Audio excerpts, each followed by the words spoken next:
tempe chile yarngoda pelge drolor zampe ze parace palde lame shabla solvade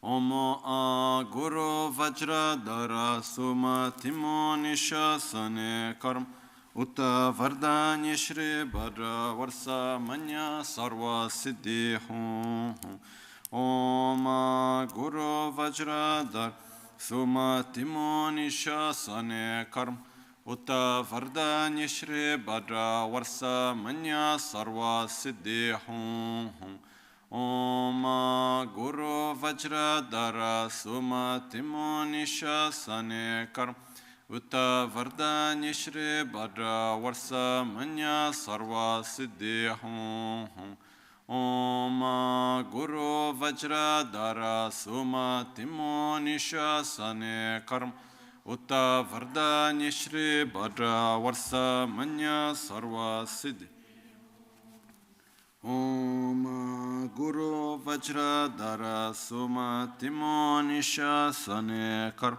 Uta Vardani Shri Bhadra Varsa Manya Sarva Siddhi Hum Om Guru Vajradhara Suma Timoni Shasane Karma Uta Vardani Shri Bhadra Varsa Manya Sarva Siddhi Hum Om Guru Vajradhara Suma Timoni Shasane Karma Uta Vardani Shri Bhadra Varsa Manya Sarva Siddhi Hum Om Guru Vajradhara Nishasane Karma Uta Vardani Shri Bhadra Varsa Manya Sarva Siddhi Hum Om Guru Vajradhara Suma Timoni Shasane Karma Uta Vardani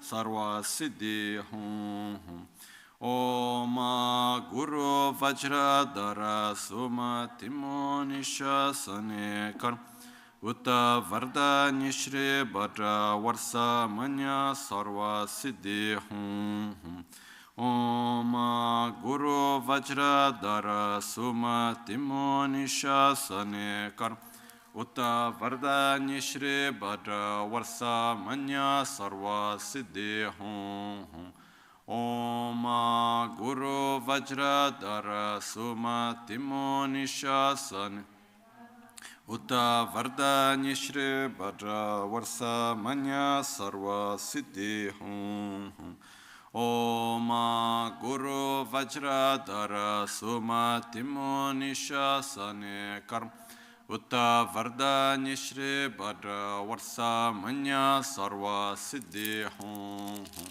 Om Guru Vajradhara Suma Timoni Shasane Karma Uta Vardani Shri Bhadra Varsa Manya Sarva Siddhi Hum Dagi Jetsun Lama Tuje Che Nyamda Dala Tuje Siksu So Gebe Shesan Dala Tendo So Uyon Sunge Nawa Tsedo So Tseje Ningne Solwa Debe Tse Dechen Korlo Visu Lekshione Ila Sambe Dede Malupa Gemel Hunge Drubra Chingelo Soni Sodan Dikdun Shape Tse Dunge Namge Yinsu Lekshione Lapchen Soni Yonsu Tsopa Dan Chera Nidun Chamra Chingelo Chanchu Pargi Ninsen Tugun Tu Niu Peme Siudru Lekshione Chanchu Drube Gege Kunshishi Tungen de la Drubra Chingelo Dagi Lona Chola Chokpa Dan Chumi Samjurang Embai Chodan Tumbe Dede Malupa Bemel Hungi Drubra Chingi Loba Dorna Tingne Tsera Tamche Dang Techi Pardo Ne Kaba Tamche Tu Rese Kyamne Lama Keleme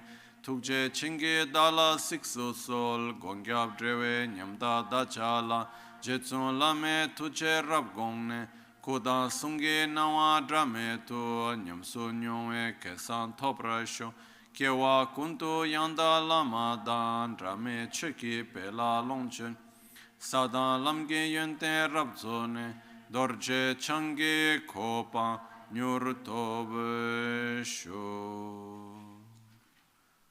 pakyuke kudan dagi alo pakyuke sundan dagi nga pakyuke tudan dagi yi tenyerme chiktu chingi alo makyuke kudan dagi alo makyuke sundan dagi nga makyuke tudan dagi yi tenyerme chiktu chingi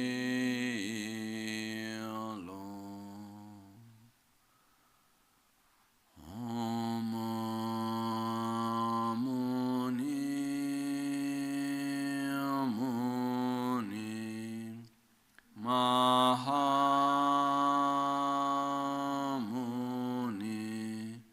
Shakya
Sashipukye Choshimeto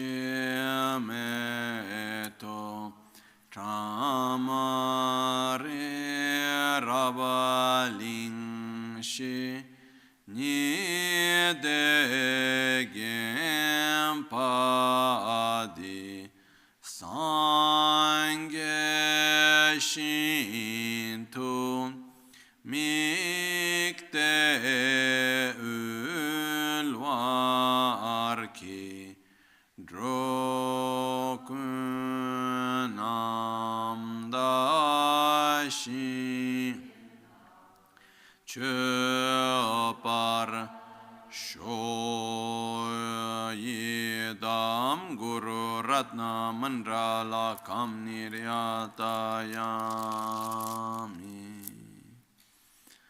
Sangye Chodan Tsoge Chonam La Chancho Pardo Dani Kyapso Chin Dagi Chushe Gibe Sonam Ki Drola Pinchra Sangye Druparasho Sangye Chodan Tsoge Chonam La Chancho Pardo Dani Kyapso Chin Dagi Chushe Gibe Sonam Ki Drola Pinchra Sangye Druparasho Sangye Chodan Tsoge Chonam La Jancho Pardo Dani Kyapso Chi Dagi Chushe Gibe Sonam Ki Drola Pinchra Sangye Druparasho.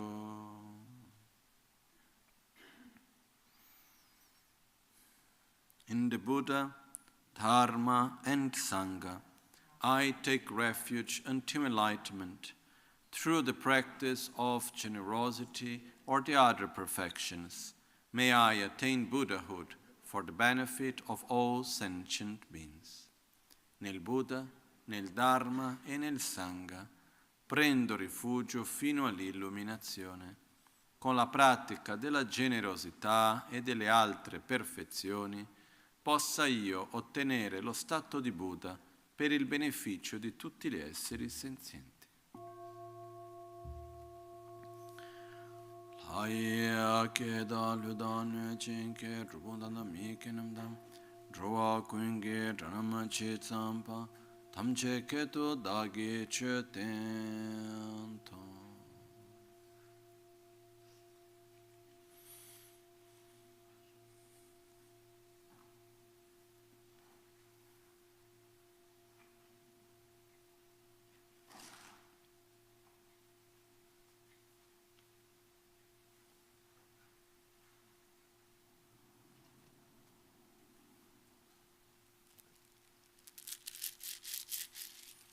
Buongiorno, good morning.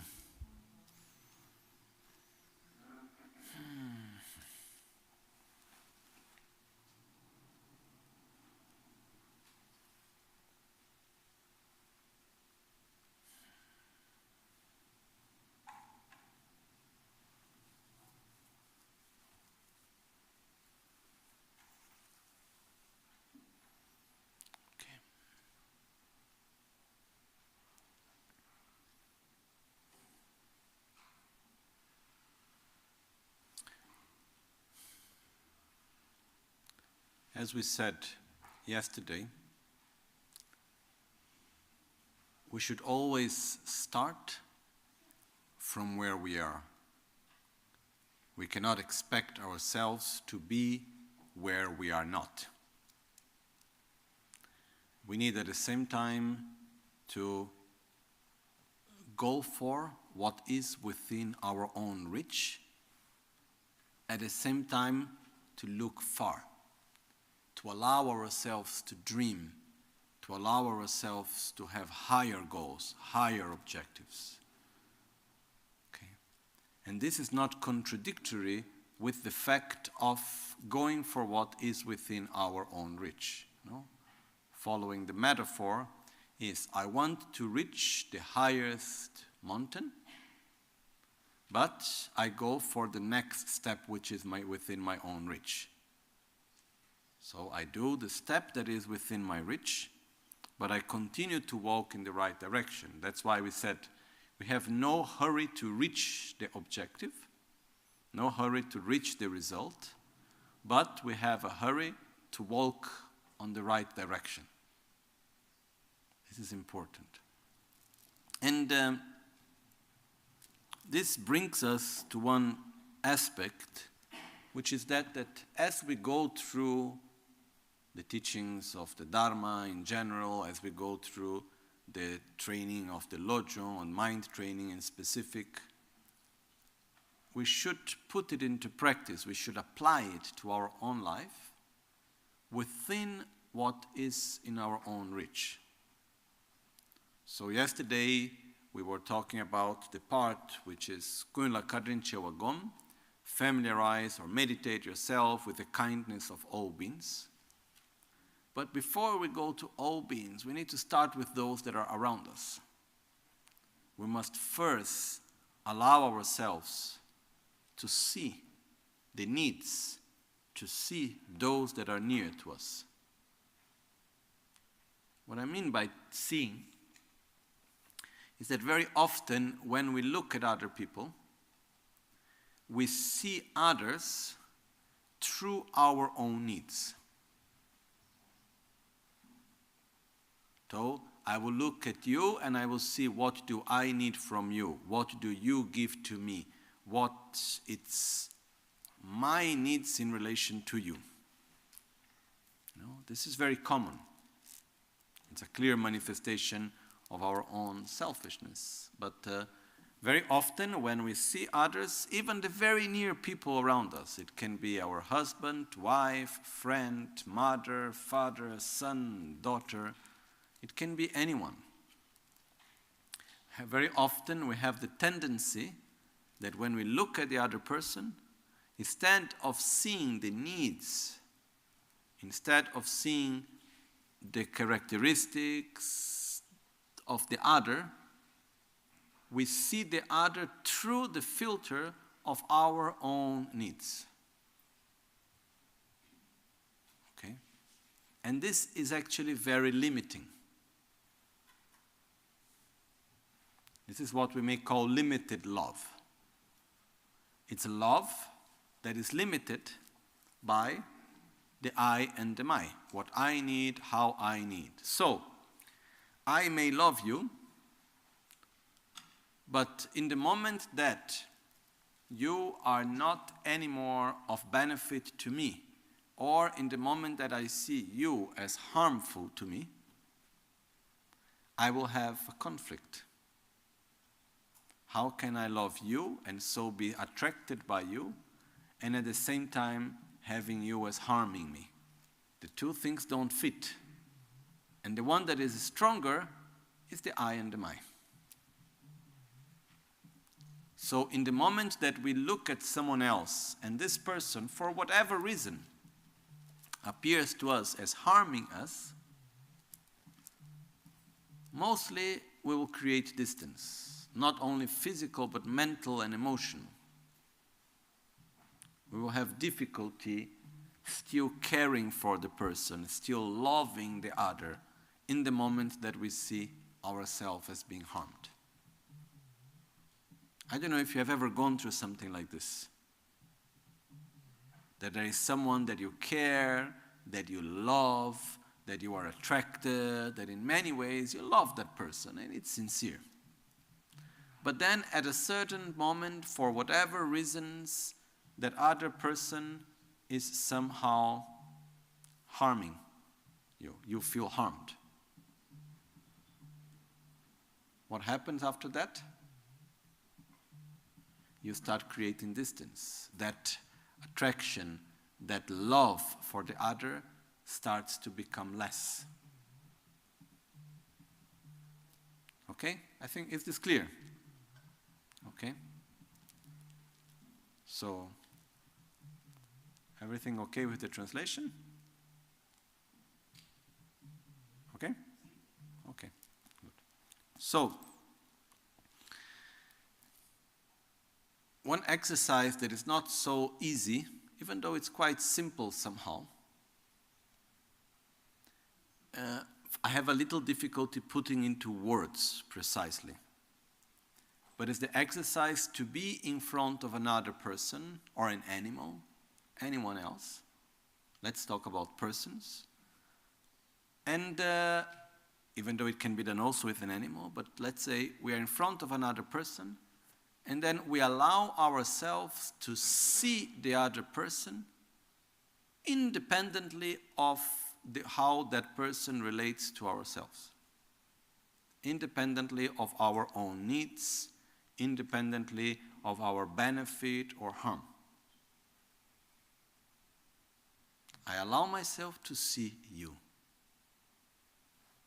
It's quite difficult, actually. Okay?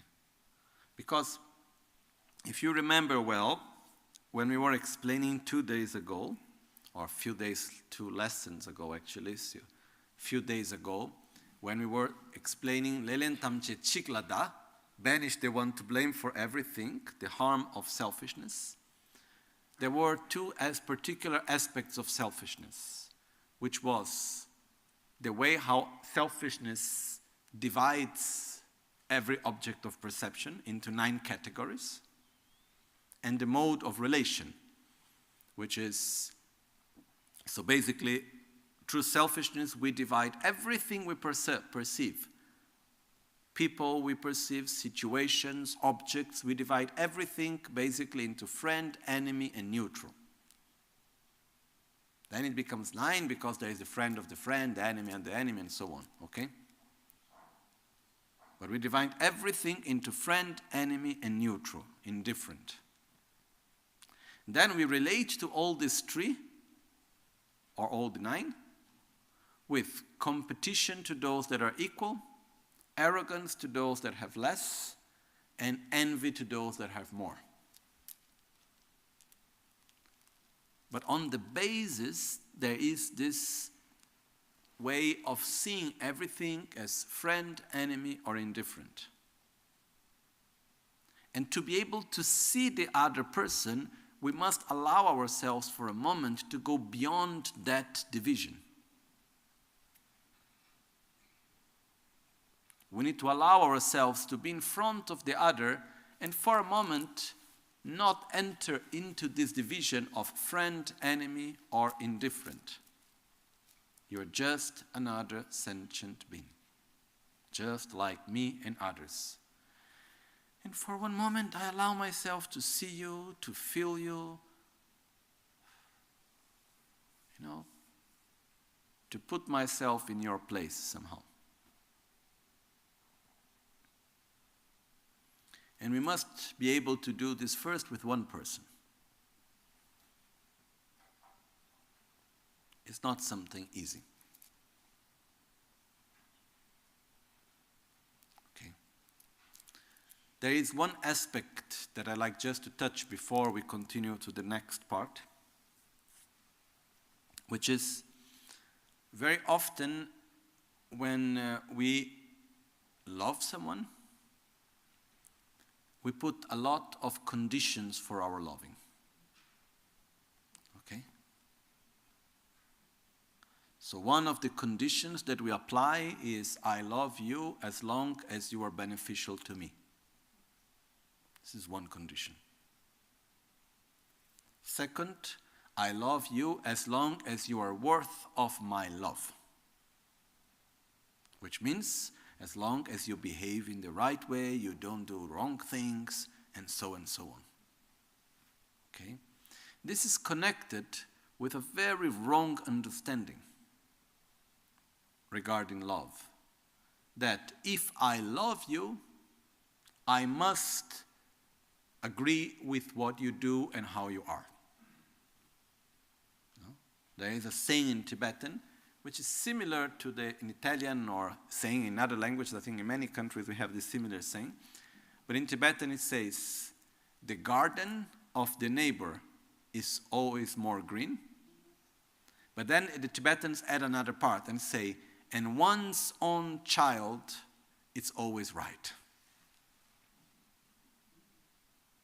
So the garden of the neighbor is always greener. But my son and my daughter are always right. They are never wrong. Okay? For example, what happens when there is someone that we care, that we love, that we are attracted to, maybe a friend, maybe a husband, a wife, a family member, or whoever, okay? And then this person does something, says something, does something that we see as negative, we see as something wrong.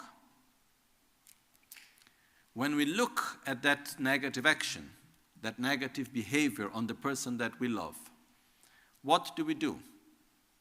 We simply judge it in a neutral way, saying, okay, that behavior is wrong, or we try somehow to justify it. Oh yes, it's wrong, but he or she was tired and it's a difficult moment. Oh, look what he's going through. Yes, but he was also harmed. That's why maybe he reacted in that way. We try somehow to justify that action. On the other side, if there is someone that we really don't like, someone that we have a particular aversion, it can be someone that we know personally, or it can be just someone that we know through the news, like a politician or a historical figure, okay? And then what happens is that it comes that this person that we don't like actually has good qualities and does something really nice. How do we react? Yes, but. Yes, did this, but the motivation shouldn't really be good. It is not really like that, It's like I saw a few times the reaction when we say Hitler was vegetarian. Oh, that's not possible. Okay? So all this is coming basically from one main aspect, which is we have this wrong understanding that if I love you, I must agree with you. And if I don't agree with you, I cannot love you. How can I love you after what you did? No? Try to think about someone that really did bad things, someone that we really don't agree with their way of acting, someone that have harmed a lot, many people that we know directly or indirectly. Try to think about that person. It can be a historical figure. Huh? Doesn't need to be someone that we know personally. And then try to look upon that person and say, okay, I love you. It's difficult. Why? Because somehow, somewhere, we may feel that we are, how do you say, tradire, we are betraying our own values. How can I love you after what you did? There is a sort of betrayal there. Okay, you are not worth of my love. Okay. Here comes one very important point. We should not make judgments if others are worth or not of our love. In the moment that they exist, they are worth of our love. And the other point is that it's not because I love you that everything that you do I should see as positive. And it's not because I see negative actions in you that I should not love you. Okay? I can love you very much and I can still say, sorry, this thing is wrong. That is not okay. This behavior I don't agree because it generates more suffering and so on. But this doesn't mean that I don't love you. And it's not because I love you that I need to agree with everything that you do and everything that you say and the way how you are. So we don't need to protect those that we love. We need to protect them, but not in the sense, protecting in the sense that saying that they are right. I think that's clear, no? And we don't need to say, I cannot love you because you did something wrong. And here, there is one sort of trick that makes a big difference, which is when we actually learn to judge the actions and the thoughts, the physical, verbal, and mental actions, and not judging the person. You know? We had a very simple example 2 days ago when we had the fire puja. Okay, there was a mistake. That was acknowledged afterwards, everything okay. There was a mistake that a wooden pallet was put under the metal thing. No? Okay, everything went fine. Okay, but then I saw in different people the question, but who did it? No? And then someone was like saying, no, Geshe-la was there and was going to Geshe-la and saying, oh, but who did it is not okay, And then Geshe-la gave a nice answer in Tibetan, a proverb in Tibetan. He said, more than giving 1,000 advices, when the person sees the direct effect of his or her own action, it's worth more than 1,000 advices. So I'm not saying anything because it's clear. No one needs to say. You saw it yourself. Then what do you need more than that? But the main point is that we see that something was done in a way that is not good. Fine, we judge the action. Don't mix wood with fire if you don't want the wood to burn. It's quite simple. But you judge the action and not the person. Instead, we have this tendency to ask, who did it? What difference does it make? We don't need to judge the person. We need to judge the action. We need to make sure that action is not repeated. And the same is regarding our own selves, actually. And it's a very powerful tool. So whenever we see something that we do not agree, whenever there is a situation that's something that we don't feel comfortable with, and so on, we should look and understand and judge the action. Say, okay, this type of action brings more suffering. It's better that it's not done. How can I help so that this action is not repeated? Because what is interesting is that when I see something being done in a way that I don't agree, we generate a sort of aversion. If I judge the person, the aversion is directed towards the person. If I judge the action, the aversion is directed towards the action. Okay? And this also helps us to say, I love you. I allow myself to love you, and I still can say that this is not good, that is not good, that other thing is not good within your own behavior and way of actions of body, speech, and mind. And because I love you, I really want to help you not to repeat such types of actions. Because it's harmful to yourself and others. But starting from a very simple level, we can make the exercise ourselves to judge more the actions and less the person. It's like when you say someone is a liar. What defines someone to be a liar? How many lies the person needs to say to become a liar? If it's one lie, everyone here is a liar. Okay? And then you say, you are a liar. No, I am not a liar. Okay? So what's the level to say someone is a liar? Okay? And then what it means to be someone that is, what's the opposite of liar? A truther? How would you call that? An honest person, someone that tells the truth, someone honest.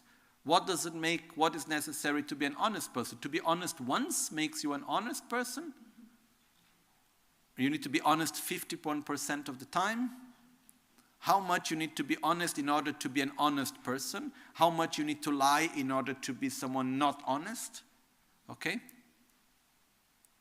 When we put titles, when we put names, it's actually very delicate.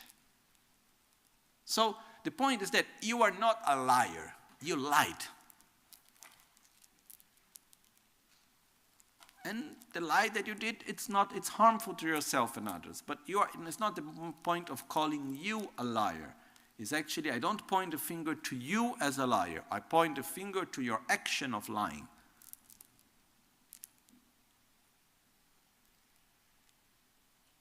Okay?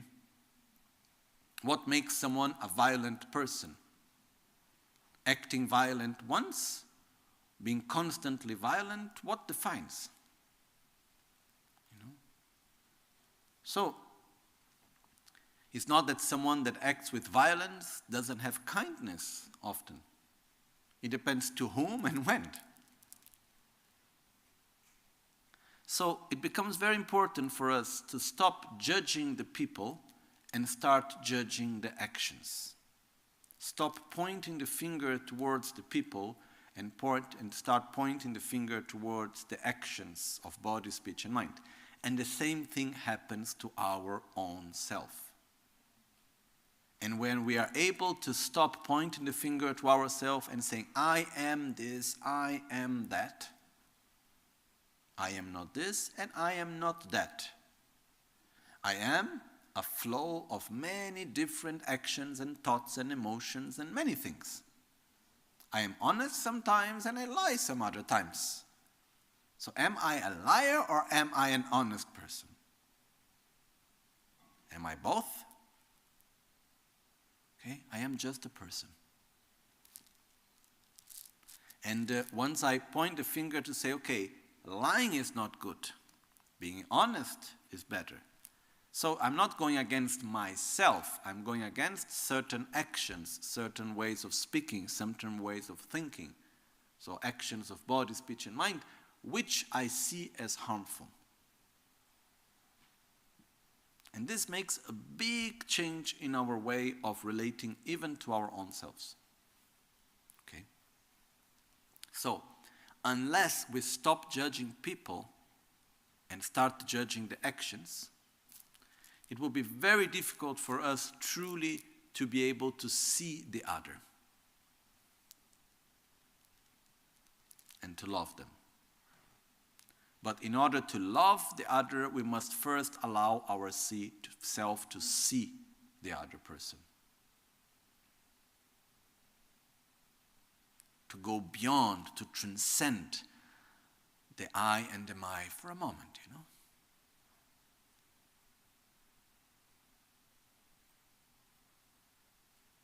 And the process to do that is starting with equanimity. Then we feel connected to the other. We see the benefits that we receive from the other. And by seeing this connection, we start feeling gratitude. From gratitude, we want to do something. From that, we generate love. Out of love, we have compassion. Out of compassion, we have the urge to do really something to help the other. And out of that, we connect to our own potential that we need to develop in order to be able to help the other. This is what we saw yesterday. Okay? So, these are the steps that we follow. And I like to repeat again that please, we must look at it from a perspective of our own practice, our own life. Can I develop bodhichitta?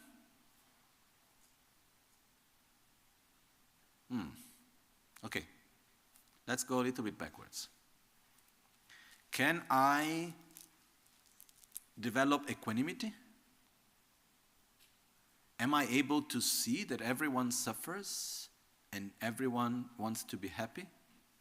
And everyone is doing the best they can in order to be happy and not to suffer? Can I see that? Okay, if I train myself into that, can I feel it? Can I feel it? I would say yes. Can I see the connection that is there between myself and others? How much benefit I receive from everyone? How much I depend on others? We talked a lot about this yesterday. Can I see it? Starting with those around me? Yes. So this means that I can actually feel gratitude towards them. I can feel the kindness of others. I can feel gratitude towards them. In Tibetan, the word kindness and gratitude is almost the same, actually. So it's a little different way of saying. When you say Kadrin Chembo, means someone that is very kind to us. Kadrin Drempa means to feel gratitude. It's the same word, Kadrin.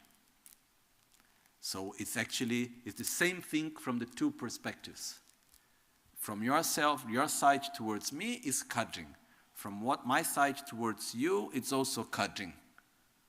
Which means that when we translate, it's translated into kindness, in which I have a reason to feel gratitude. This is translated into kindness. In Tibetan, it's the same word.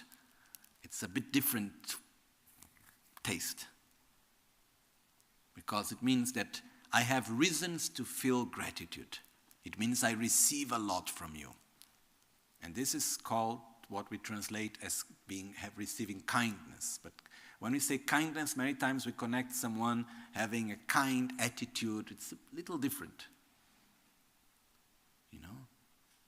Maybe, a whale may not be very kind towards us, but still we should have a lot of gratitude. So the real word here is not kindness from others, it's actually acknowledge of receiving benefit from them. Okay, it's having a reason to feel gratitude. It's like I try to apply to myself a habit of saying thank you to people. Not out of formality, but out of way to remind myself of that I am receiving something. When I say thank you means I am grateful. So, when we say that we connect to not the kindness of all sentient beings, we connect to the fact that we do receive benefit from them. We have reasons to feel grateful towards others. We depend on them. It's not a matter if they feel an emotion of kindness towards us. How can a whale have kindness towards me if the whale even doesn't know I exist? But still, my breathing partly depends on the whale. So I feel gratitude. So there is this cutting from both sides. You give to me, I depend on you, and so I feel grateful towards you. So in the process, first we develop equanimity.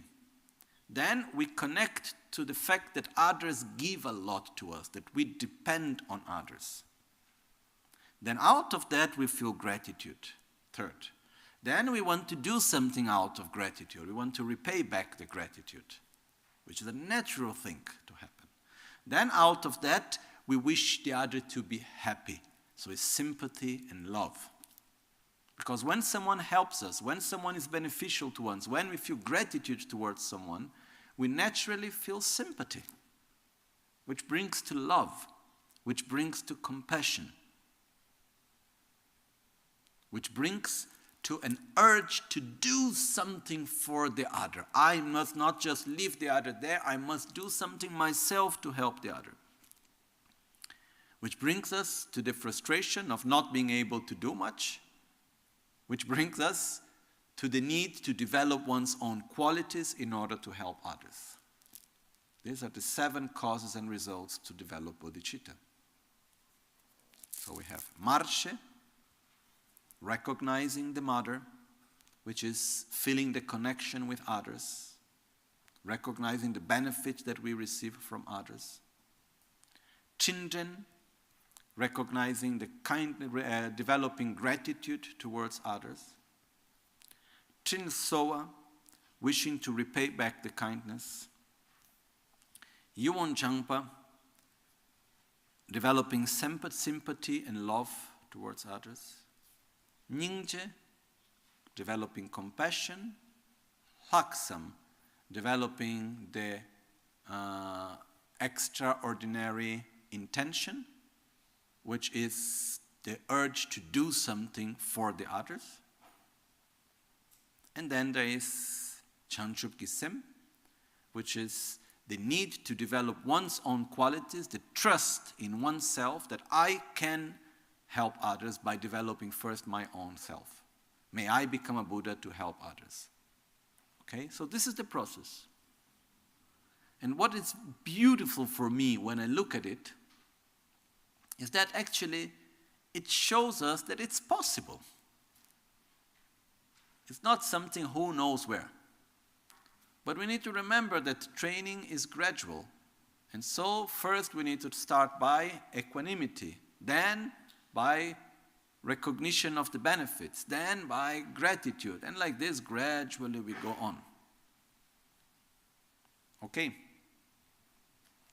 So this is the process that we go through. And remember that in this process, we must allow ourselves in the beginning, when we focus on equanimity, by focusing on equanimity, what we are doing is actually allowing ourselves to look at the other independently of the I and the my. We try to go beyond ourselves. And it may look strange enough, but sometimes it's much easier to see the other beyond ourselves to people that we don't know than to our own family members and friends and people that are so near to us. Okay? But we must allow ourselves to do that. And just to conclude this part before we start with the next, I'd like just to share one small exercise which I did for a long time. I still do.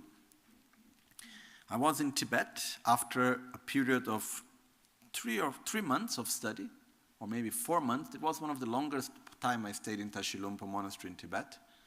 And when I left the monastery, I was for a long period basically seeing very few people, closed in my room. And I would go to see my teacher for teachings, and then the rest of the time I would stay in the room. And I would see just very few people. And when I left and I was in the airport, going from Shigatse to Beijing, I was taking the flight from Shigatse to Chengdu and then from Chengdu to Beijing, I would see a lot of people around, no? And as I would look at everyone around, I don't know precisely why, I had one of the most beautiful sensations of joy. And as I saw people, I wanted to hug them. I had a particular love towards everyone that I was seeing. And everyone looked so beautiful. And I know they were mostly Chinese. They all looked more or less the same. And somehow, because, most probably for someone that is born in a certain culture, when looking to us, we all look the same, similar way, And I was looking towards everyone, and I had a particular affection, a particular love. I looked at them, and there was this thing coming from within saying, oh, I wish you to be happy, I love you. There was a very profound feeling there. So I remember arriving in the airport, then still having this strong feeling. It was very cold in Beijing. I needed to wait for a long time for the taxi, and there was this very cold wind coming, so I got a bit sick. But anyhow, I had this immense joy. Then I arrived in the hotel, and then I thought, wow, I don't want to lose this feeling. It's something so special, so beautiful. So, what can I do? So I tried to think about one exercise that would help me to reconnect with that feeling. And the exercise which I made, and I've been practicing it, is to go to someone every day, minimum one person, possibly someone that we don't know. So we go to the person and we say, I love you. We don't need to verbalize. We think, we feel. Your happiness is as important to me as my own. I wish you to be happy. I wish you not to suffer. I love you. We are in the supermarket. Someone is there on the cash payment. We look at the person and we allow ourselves to see the other one and to say, I love you. We are in a restaurant, we take a taxi, anyone we meet, it doesn't matter. Okay, if you are in lockdown, you'll meet someone online, also possible. Better if you are in person, still. But to allow ourselves to look at the other person and simply say internally, we don't need to verbalize it, otherwise it may create a bit of conflicts and confusion. We just think, I love you. And I had one experience a few months after when I left Beijing. This was around November, December. And then, next July, I was in Brazil. It was the day of my birthday. That's why I remember the date. I was in Brazil. And then I had just come out from a friend's office. And I was waiting for him to take the car out of the garage. And in the neighbor, there was a building that was in construction. And then in the middle of the construction, there was one man. And he was start looking to me. He had a helmet, this yellow helmet. He had dark skin. And he was looking to me like often people look to me because the way how I am dressed mainly, I believe, no? It's not like the most common way to be dressed around. So he was like looking to me. And normally when someone look to you and you look back, the people take out their look. Instead, he continued to look at me. So we stayed there, one looking at the other. And then I start doing this exercise. I start saying, I love you. I wish you to be happy. I don't know who you are, where you come from, what you do, what you don't do, but I love you. I wish you to be happy. And I start feeling that. And as I start feeling that, naturally, slowly, I started to smile. And he started to smile back, like if it were almost like a mirror. No? And we stayed there, looking at the eyes of each other, maybe some 6-8 meters away from each other. And then we were just looking at each other and smiling. And I don't know how long that lasted. Maybe 1 minute? Maybe less, maybe more. But it was one of the most beautiful experiences I had in a long time. So, I used to joke saying, well, this is the moment in which I fell in love with a construction worker in Sao Paulo,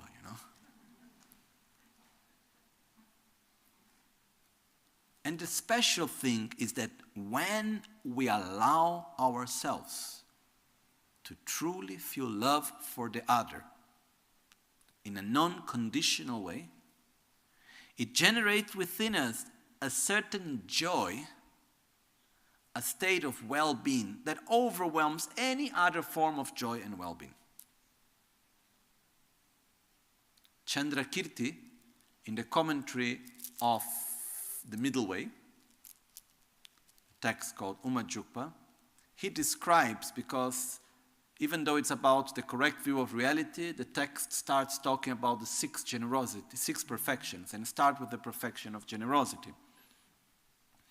And in this text, he describes the joy of the bodhisattva when he's able to help someone.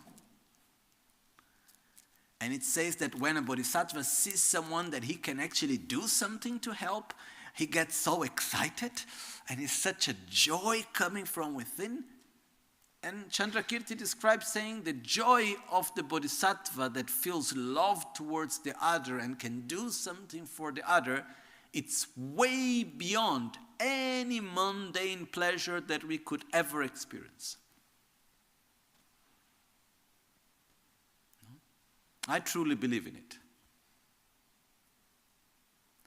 When we truly love someone and we are able to connect to it, we experience the best that we can experience. So, as we said yesterday, when I love you, you allow me to enter in contact with the best part of myself.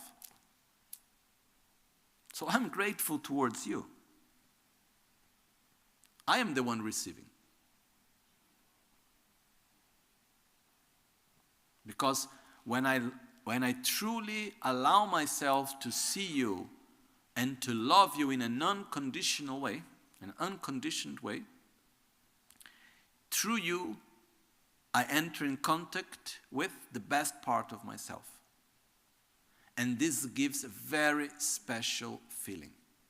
It's something that is way beyond words. Okay? So, we need to allow ourselves to see the other. We need to allow ourselves to train to this. And the only problem of this whole process of training ourselves in bodhicitta and love, the more you do, the more you want to do. It sorts of creates a sort of addiction, which is a good addiction. And it gives energy. It gives a lot of energy.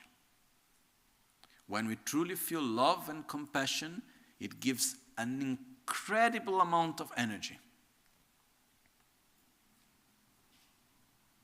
Okay? So the benefits of bodhicitta are countless. Not to talk about the amount of positive energy that we generate through sincere love and compassion. Non-conditional love and compassion. It's a lot of positive energy we generate. So it's a lot of joy, positive energy, satisfaction. It's a particular type of joy, which is difficult to put into words. Okay? So, the main point here is for us to develop this urge to say, I want to feel that, I want to live within this state of joy, connected to everyone, to be able to love others, to see others. I want to do it. It's something that, it's what makes my life meaningful. And one time, and with this I conclude this part and we start with the next. Some time ago, I don't remember, maybe 1 year, maybe less, maybe more, I don't remember. Not so long ago, I was in Cesena, here in Italy, one town in Italy. And I was invited to go to one institute where there are people that went through very strong physical sufferings and are in a process of rehabilitation. Okay? And there were all sorts of people there. There was a girl that she fell from an airplane. There was all sorts of people that were really in difficult situations, that they went through very, very, very strong physical sufferings and were somehow in their own process of rehabilitation, okay? And then, as we were there, maybe there were 10, 12 people, something like that, one lady that she told briefly her story, and it was like really tough, not something like, okay, some difficulty, no, someone that went through a lot of suffering and was still going through a lot of suffering. And then she looked at me and she made me the following question. She said, my life is not easy. I go through a lot of pain every day. I don't see a perspective that things would get much better. The people that I loved are not here anymore. And then her question is, she said, look, often I battle a lot for my life, but often, sincerely, the thought of why am I living? What's the point of living comes to my mind. And, what gives purpose to life? What's the meaning of being alive in so much suffering? What gives purpose to life? So she made me this question. And I could have answered it in so many different ways. Could have given some nice, philosophical, whatever answers just to try to make something nice out of it and so on. But sincerely, in front of that circumstance, more than others, I couldn't but be 100% sincere with myself, which I try to be always, but in that circumstance it was even stronger.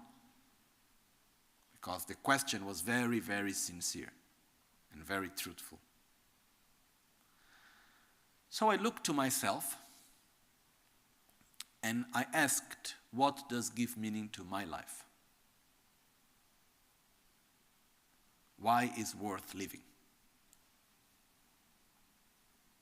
No. And sincerely, as I said to her, I have many opportunities in this life. And there are many beautiful things.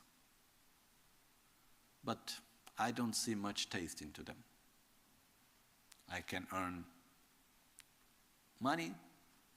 I can have wealth. I have been in all sorts of places. I have seen all sorts of things. And finally, okay, nice, but it's not worth living for wealth. Sincerely. Like, once I was staying in this house that I was a guest. Maybe the most beautiful house I have ever been. My room was at least 150 square meters, minimum.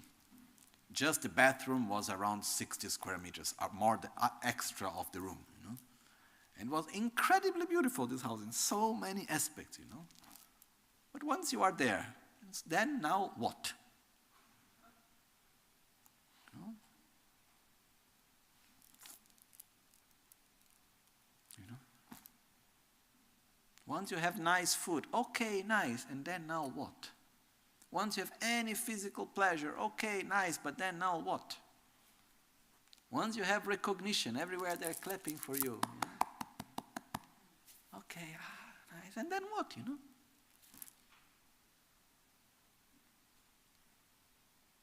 So I looked at myself by saying, okay, what does actually give meaning to my life?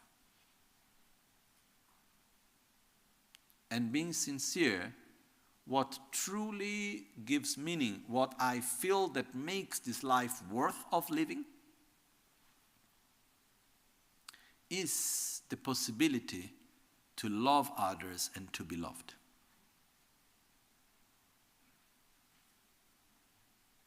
And this I'm not talking about necessarily the family, the friends. I'm not talking about this type of love in the sense of putting our expectations into someone and being fulfilled. I'm talking about allowing ourselves to open our heart to others. And then truly, the moment that I have experienced the greatest joy, that gives the strongest energy to live, that gives really sense to life, is when I am able to connect sincerely to this feeling of love, of compassion. When we are able to see the other and connect with the other, wow, this gives a very special energy, a very special joy. This makes life meaningful, you know? The rest, come on. Not so much. No? Dharma is the most precious thing I've ever received. But the greatness of Dharma is the capacity to help us to be better and to help others to be better. But if we may study the whole Dharma, but if love is missing, it's tasteless. Okay. So, by developing, by focusing our life into our ability to love others, to care for others, this gives meaning to life itself. And we are the ones that receive the most than anyone else. And it's something that we need to allow ourselves to experience. Okay. So now, if we see this clearly, if we truly say, yes, I want to allow myself to see and to love others, I want to overcome this obsession with self-gratification, then now we need to do something about it. And that's where comes the next part of the training. So the next verses say, Tongle nibo pelmar chang lempe koren rangne tsam teni longla kyombarcha yulsum tuksum getsa teni longla kyombarcha.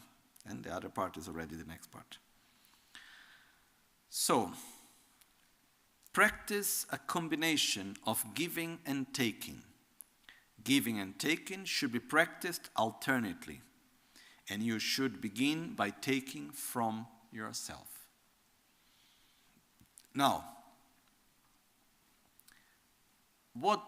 how does selfishness work? What's the mode of apprehension of selfishness? It's basically what is good I want for myself, what is harmful I want away from myself, where it doesn't matter, as long as it's not with me, with the I and the my. Okay? Have you ever tried to eliminate the thought? Have you ever tried to say, okay, I have a certain emotion, a certain thought, and I say, I don't want that emotion, I don't want that thought, and you try to put it away? Does it work or not? Normally, no. The feeling I have is like if you have something very sticky in your hand, and when you try to throw it away, it just gets back and it sticks even more, and you cannot really take it away. Okay? That's my feeling when there is a thought that you try to put away. So there is one technique valid to eliminate a certain thought, to eliminate a certain state of consciousness, to eliminate a certain emotion. And this technique is based on a characteristic of our own mind. And the characteristic of our mind is our complete inability to have two opposite thoughts at the same time, two direct opposite thoughts at the same time. We are simply not able. The example I always gave is, I am not able to think I like water and I don't like water at the same time. I can take the glass of water and I can think, I like the taste, but I don't like the temperature. We can look at a movie and we can say, I like the actor appearance, but I don't like the movie. I don't like the history of the movie. Or we can say the music is beautiful, the image is beautiful, but the actors are not good. Okay? But we are not able to say at the same time the actor is good and is not good. The music is good and it's bad. We are not able to have two direct opposite mode of apprehension at the same time. Okay? This is very simple. So what happens is that if I have a certain thought, like I don't like water, what do I need to generate in order to eliminate the thought I don't like water? I need to generate the thought I like water, because as soon as I think I like water, I am not able to think I don't like water. I make this example because I went through this myself. When I was a kid, I don't know why, at one point I remember the moment I was in front of the water filter in my house in Brazil, and I decided that I don't like water. Then all the doctors telling me you need to drink more water. Then I needed to go through a process to say to myself, I like water. It took quite some time, okay, to convince myself. But it's very interesting because in the moment that you are able to generate the experience of the thought, I like water, at that moment the thought, I don't like water, it's gone. But because we are made of habits, and the habit, I don't like water, is so strong, as soon as I stop putting the effort and the mind, I like water, fades away, the mind, I don't like water, comes back again. Then I need to generate again the mind, I like water. So I remind myself the qualities of water. I remind to myself the moments in which I had good experiences drinking water. I go through all of that until I generate the feeling, I like water. And then in that moment, the thought, I don't like water, goes away. Okay?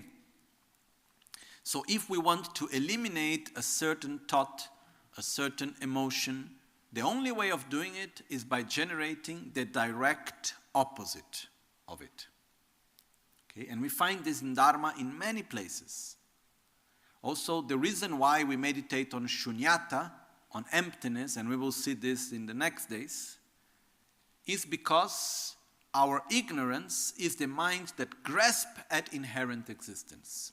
So the direct opposite is the mind that sees the lack of inherent existence. It needs to be the direct opposite. Saying that everything is interdependent, it's not a direct opposite, because our ignorance is not the mind that looks at reality and say, oh, nothing is interdependent. Okay, now we will go through this again in another moment. Just to say that in the path that Buddha taught us, very often this technique is used. We generate a state of mind that is directly opposite to the one that we want to eliminate. That's what is called a direct antidote. Okay? So, how does selfishness act? What is good, I want to myself. What is bad, I want away of myself. In other words, when there is something good, we generate attraction. When there is something bad, we generate aversion. Okay? So, on our very core, we have this very strong attraction towards happiness, aversion towards suffering. And that's how our selfishness manifests. The mode of apprehension of selfishness is what is good, I want for myself, what is bad, I want away from myself. This is how our selfishness basically works. Okay? Now, if we truly want to eliminate our selfishness, we need to develop a state of consciousness that is direct opposite to it. Okay? So what we will train here is to generate a state of mind that says, what is good, I give to others. What is harmful, I take upon myself. Okay? It's a little bit hardcore, I know. But it works. Selfishness is also very hardcore. So the way for us to oppose to selfishness is not saying, oh, I also like you. No, we need to oppose ourselves directly to selfishness. So, instead of saying, I want this, instead of saying, oh, this is good, I want for myself, what is good, I give to you, to give to others. And what is harmful, I take upon myself. Okay? So, as the text says, Tongle Nibo Pelmarjang, giving and taking should be practiced alternately. Okay? Or actually practice a combination of giving and taking. Tongle Nibo Pelmarjang, Lempe Kore Rangne Sam Teni Lungla Kyumbar Chas.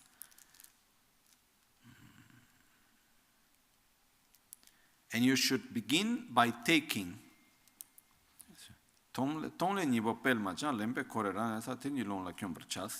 It's 3 lines, but in the translation it's put into 4. Okay, let's go through the translation once again. Tongle nibo pelmarjang. Tong means giving. Len means taking. Giving and taking, the two. So giving and taking. Pelmar means alternatively. Jang means to train. Train in giving and taking alternately. So which means I give and then I take. Then I give and then I take. I do the two. Okay? Alternatively. What do I give? Joy, health, everything that is positive, all virtues, anything that is positive I give. What do I take? All the negativities and sufferings I take. Now we'll go into details on how to do that. The order is to start by taking from oneself. Okay? Practice a combination of giving and taking. Giving and taking should be practiced alternatively. Yeah, here in the translation is put into 2 lines, but the original text is 1 line only. Because in the original text it just says, train yourself in giving and taking alternatively. So then in the translation it was put into 2 lines. The order of taking should start from oneself. Okay? Tenyi, these two should ride on the breath. Tenyi lungla kyumbar chas. These two should be made to ride on the breath, which means when I inhale, I take. When I exhale, I give. Now, let's go through the details of how to do that. Okay? So here, we are entering into another form of training oneself into bodhicitta. Yesterday, I explained there are 2 main techniques of training in bodhicitta, in relative bodhicitta, which is the 7 causes and results, which we went through yesterday. And the other technique is called equalizing and exchanging self with others, Dakshin Nyamje. So equalizing and exchanging self with others is practiced through a meditation which is called Tonglen, giving and taking. Okay? So which we will see now. First of all, let's understand what we mean by equalizing and exchanging self with others. Equalizing, it means first of all, we develop equanimity. And here we have two levels of equanimity. First, equanimity is you suffer as I suffer, you want to be happy as I want to be happy. And you means anyone. We talked about this yesterday. The second level of equanimity is I wish you to be happy as I wish myself to be happy. I wish you not to suffer as I wish myself not to suffer. I make no differences on attraction or aversion towards one or another. Okay? And then this brings automatically the next step, which is called exchanging self with others. This name is a bit tricky because it may give us the wrong idea. Because when we say to exchange ourselves with other, the most spontaneous way of interpreting it is to say, okay, I imagine myself in the position of the other person. I put myself into the place of the other. No? I think in English you say to put oneself into the shoe of the other. Okay? And that's not the point. What we need to exchange here is not ourself with the other. Because this is also something nice to do, but this is not the point here to say, okay, oh, if I was you, then how would I think? How would I act? This is not the point here.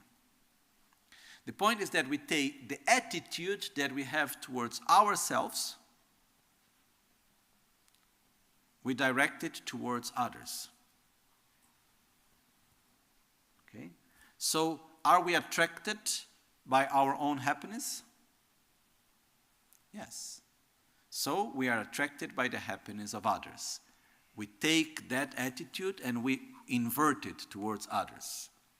Do we have aversion for our own suffering? So this, instead of keeping it towards inwards, we move outwards. I have aversion for your suffering. So in other words, I take this obsession with self-gratification and I expand it. I allow myself to apply the same attitude of selfishness that I have towards myself, I apply it towards the other.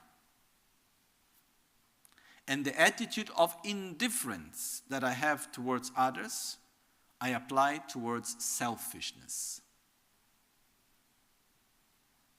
Okay?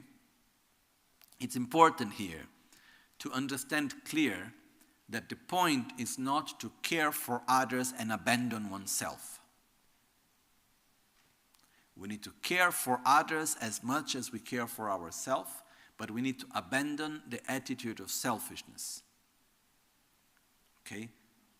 We need to be careful not to fall into this dualistic view of or me or others. We need first to equalize. You are as important as myself. Your happiness is as important as mine. Your suffering is as important as mine. And in the moment that your happiness is as important as mine, I will do everything in order for you to be happy, as I do everything in order for me to be happy, because it becomes the same. Okay? So this is what we mean to equalize and exchange self with others. Now, how we do that through this practice called Tonglen, which is a very powerful meditation. I'm giving these instructions are based on one text that I have in this book here. This is actually a very nice book, which was a compilation done by one of my gurus called Geshe Rinpoche. He did a compilation of, according to him, some of the most important texts written by Trichan Rinpoche and Paponka Rinpoche for daily practice. And he put all of this together into one book. This is one of my favorite books, which I have here. A little bit consumed, but anyhow, in this book there is a part which in Tibetan is called Sung Torbul, which is like transcription of various speeches, teachings. It's not like a formal book that was written. Okay? So there is one part which is a collection of advices and teachings regarding Lojong by Trijang Rinpoche that were compiled together, that he gave in different occasions, that they were put together. And there is one part which gives the detailed explanation on how to meditate on Tonglen, on giving and taking. So I'm basing myself on that text.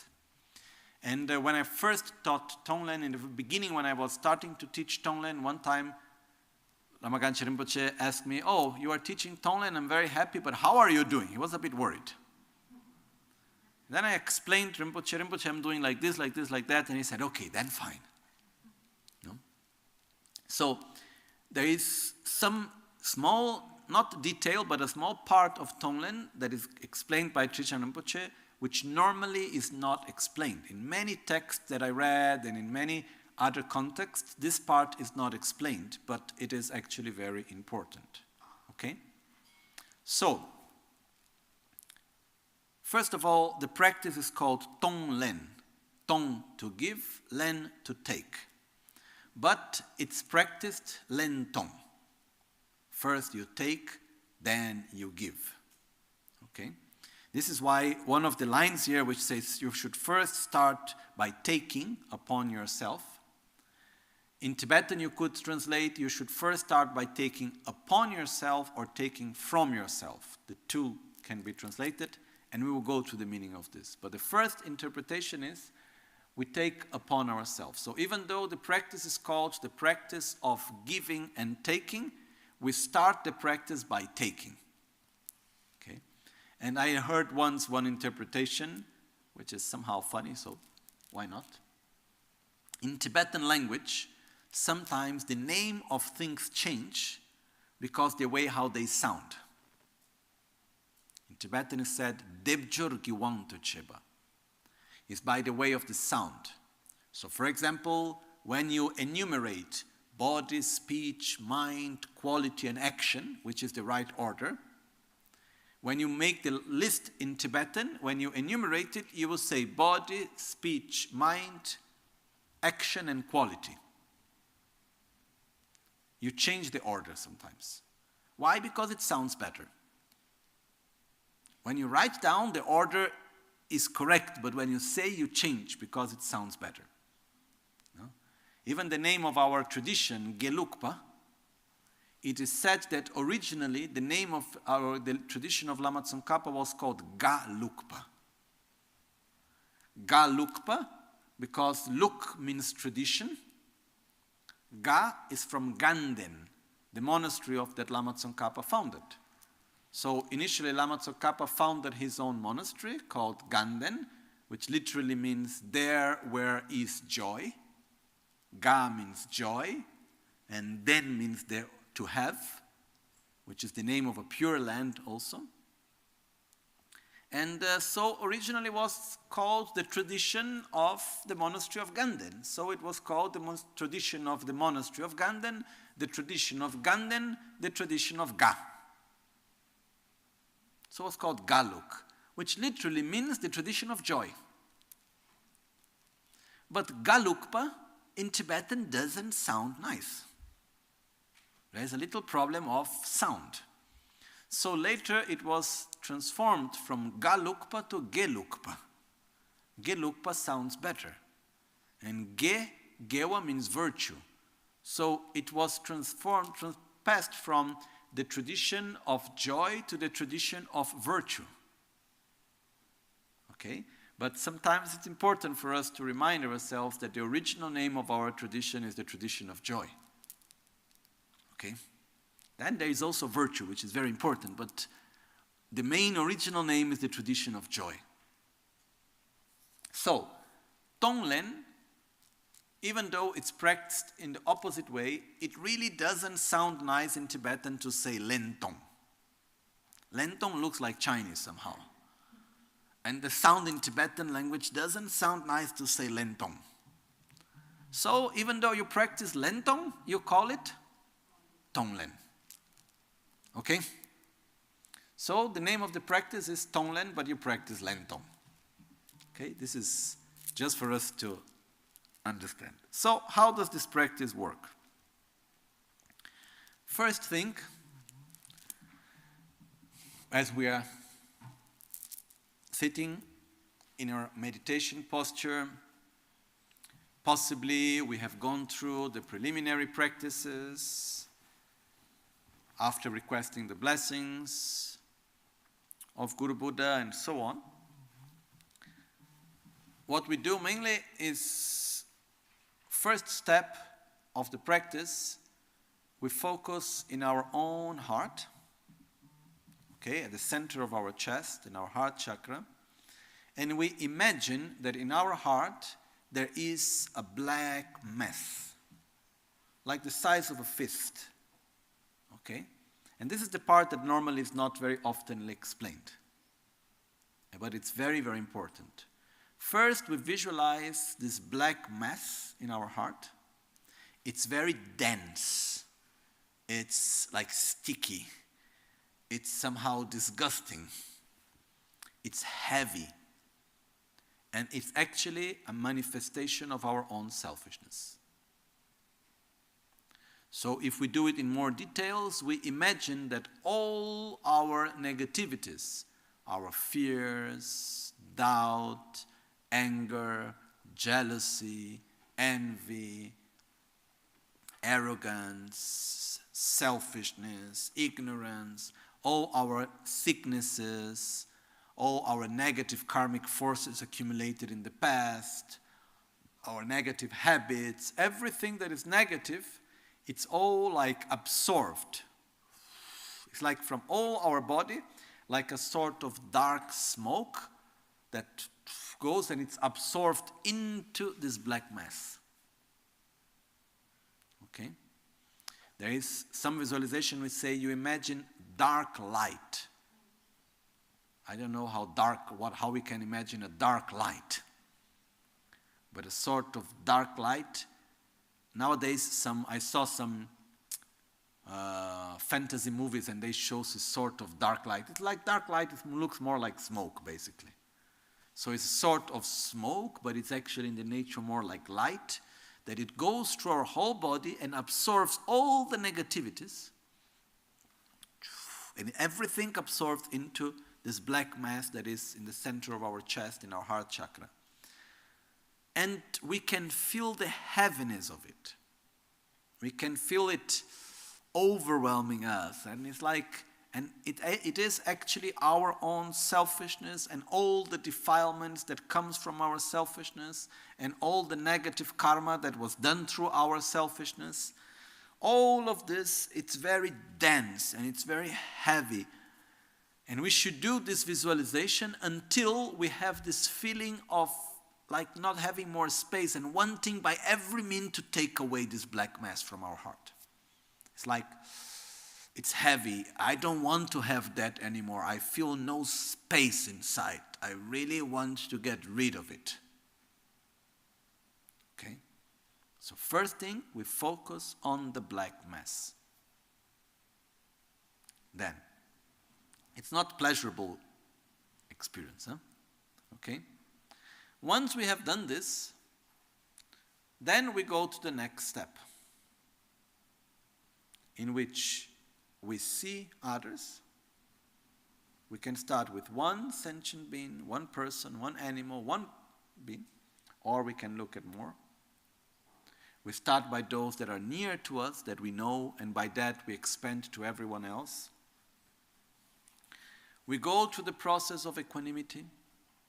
We see that you suffer, you do not want to be happy. In the same way, we feel the connection.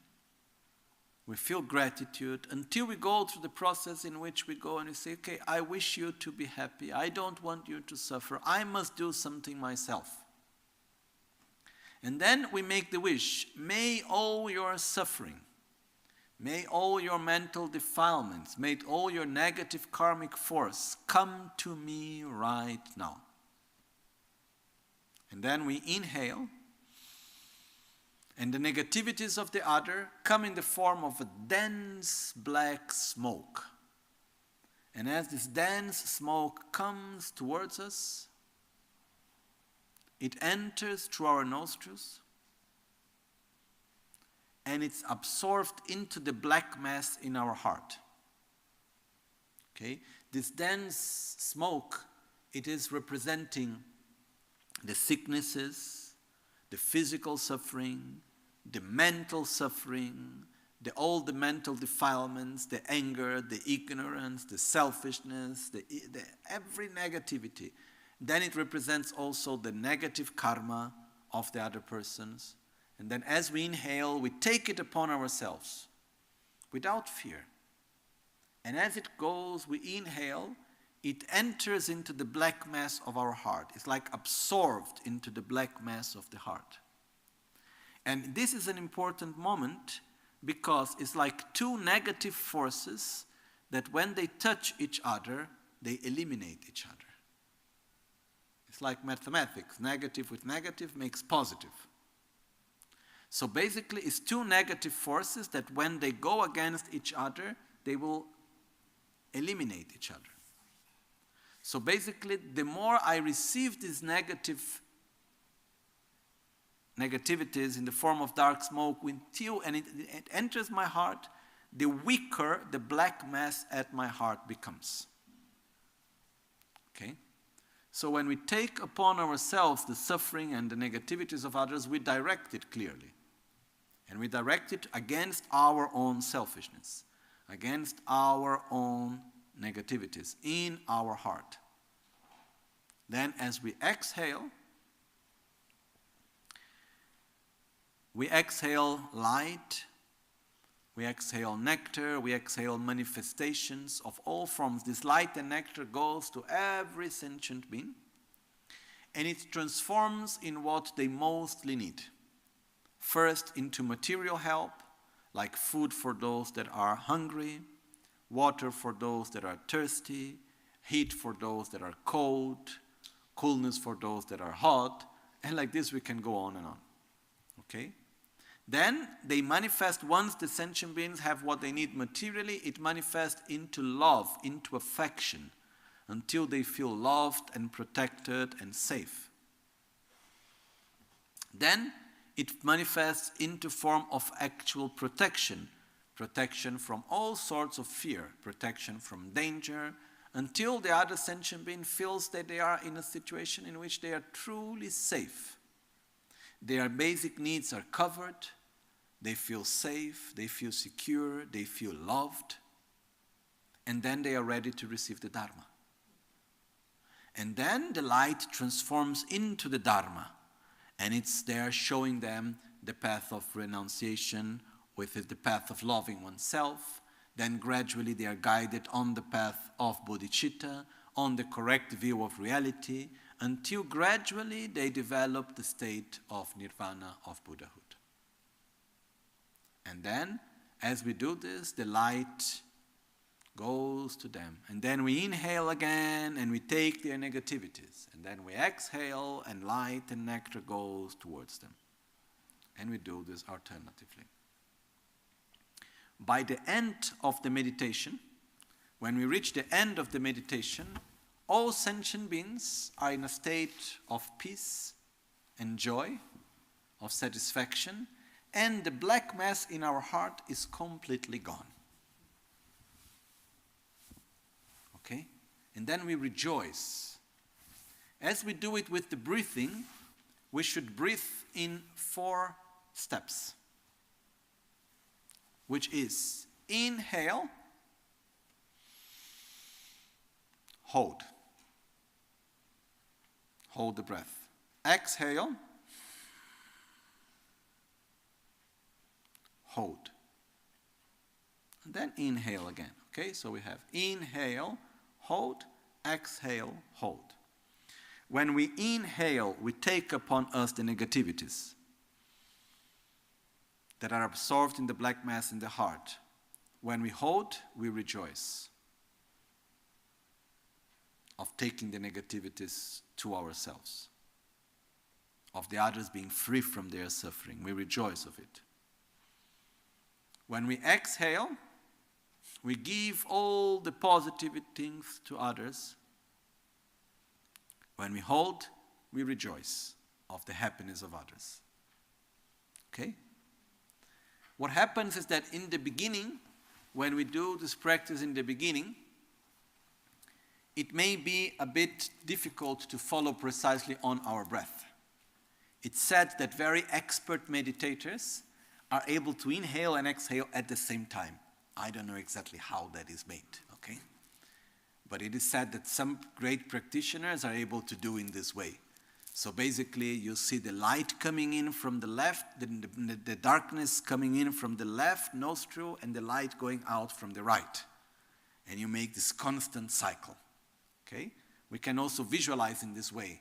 So we make this cycle, like the other sentient being is in front of us, light goes out from the right nostril to the heart, to the body of the sentient being, of the other, and all the negativities come out as form of dark smoke and enters through our left nostrils, and we make this sort of like filter, like a cycle, okay?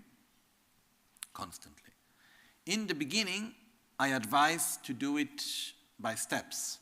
So first we take some time independently of our breath, and we focus in taking upon ourselves. So when we exhale, we don't focus on the visualization, we focus when we inhale. Then naturally we need to exhale, but we give some time to take upon ourselves. Then after that, we give some time when the focus is the exhaling.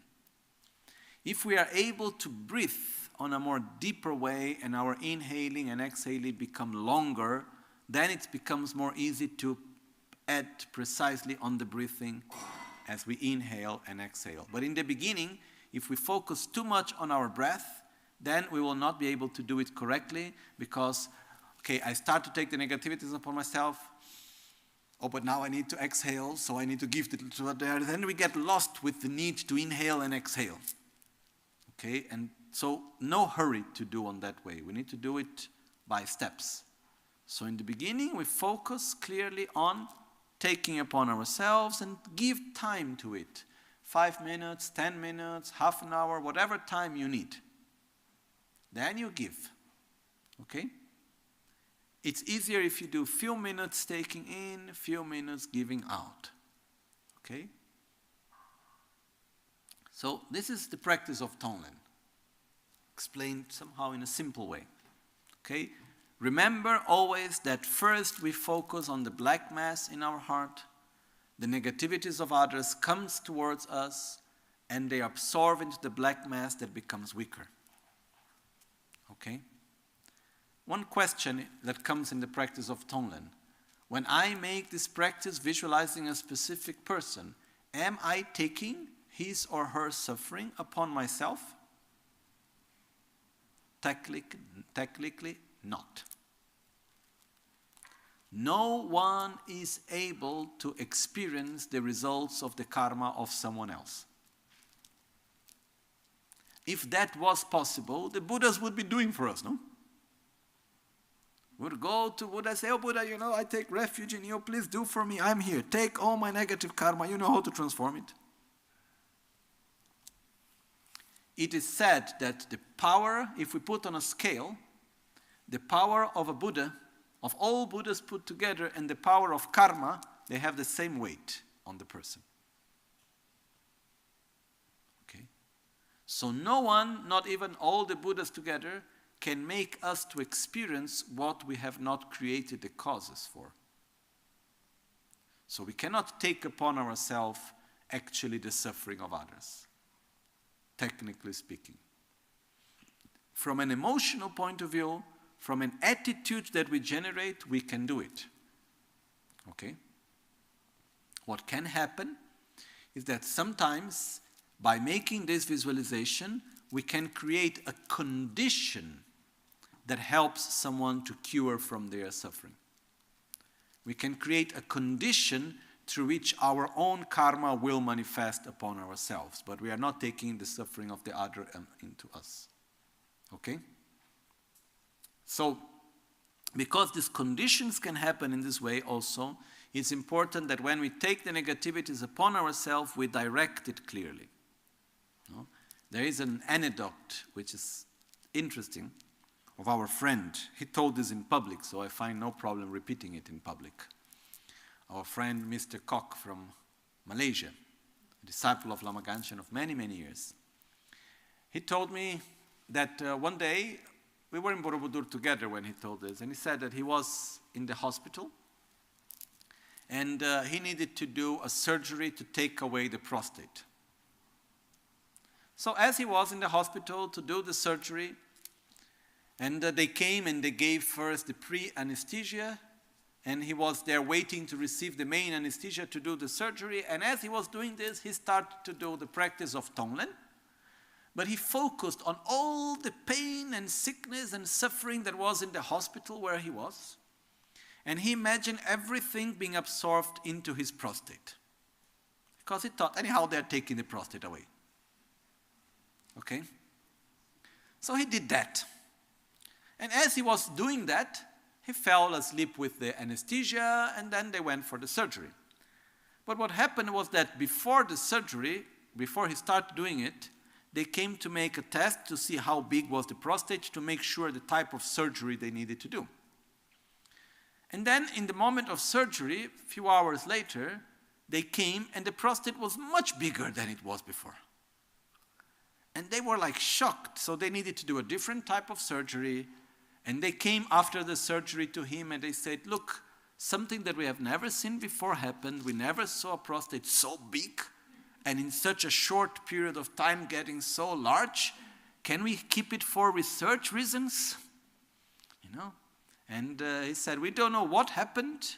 Sorry, we needed to do a different type of surgery. And he was smiling and saying, I know why, but he didn't say, you know. So, this doesn't mean that he manifested in his body the suffering of others. But it was a condition through which his own negative karma manifested. Okay? So, sometimes when we do practices of purification, or if we direct our mind in a certain way, it's very powerful. We can create conditions that make certain type of causes or karma from the past to ripen. So when we do Tonglen, nothing to be afraid of, but direct the negativities on something that you want to eliminate, which is our own selfishness. So we focus on selfishness in our heart as this black mass, and then we direct all the negativities there. Okay? What we do through the practice of Tonglen is that we are actually familiarizing ourselves with a direct opposite way of acting than the way of selfishness. We are allowing ourselves to say, the negativities take upon myself. The joy I give to others. The positive things I give to others. We create this exchange. Okay? And I am very sure that if we do this sincerely, and we visualize in front of us someone that we have difficulties with, okay, after 1 week doing half an hour a day of Tonglen, something will change. It's not possible to remain the same. Now, this is the classical way of Tonglen. There is now one part that we can add, especially for in the beginning. As we practice more, there is a moment in which we don't need to add this anymore.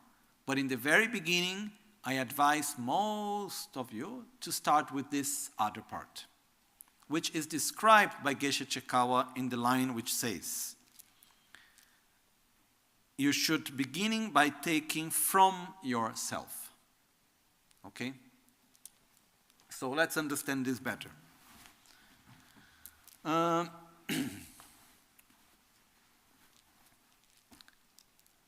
Generally speaking, when a person is kind and is caring for others and is a person that really is a kind person and take care of others, what happens when that person is overwhelmed by his or her own suffering. Just imagine yourself right now, and you are kind, you think of others. There is someone that needs help, and you have kindness and compassion and so on. But suddenly you put your hand in the hinge of the door, and the door closes. And there is a lot of pain going on. As we feel pain, what happens with the compassion we have for the other? It gets stronger or weaker? Weaker. The more I feel pain, the more I feel that I need to think about myself. Okay? So this means that when the basic needs are not covered, when we are overwhelmed with mental or physical suffering, it becomes more difficult for us to love and take care of others. Okay? Unless we have developed a very high level of love and compassion on which we are deeply familiarized already. But on a normal basis, if we are overwhelmed by our own suffering, we are not able to see the other. So when the practice says Lempe Korin Rangnetsam, the order of taking should start from oneself.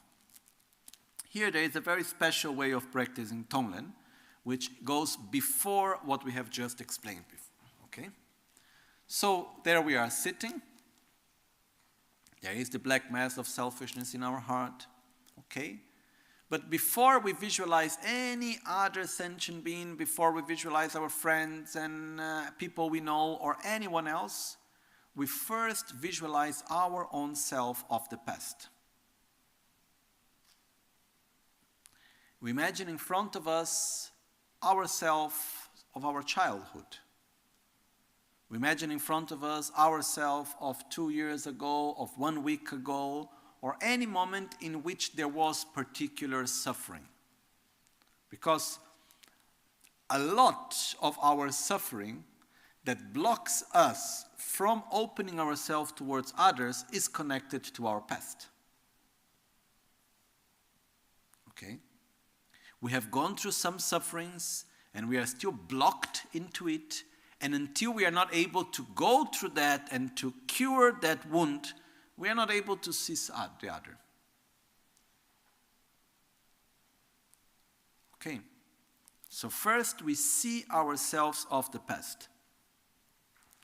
So we imagine the time that we were harmed, the time that we went through all the difficulties and suffering, whatever it is, our own trauma, whatever are our past sufferings, we just imagine ourselves of the past. We can start from our childhood and gradually we come until we reach the present day.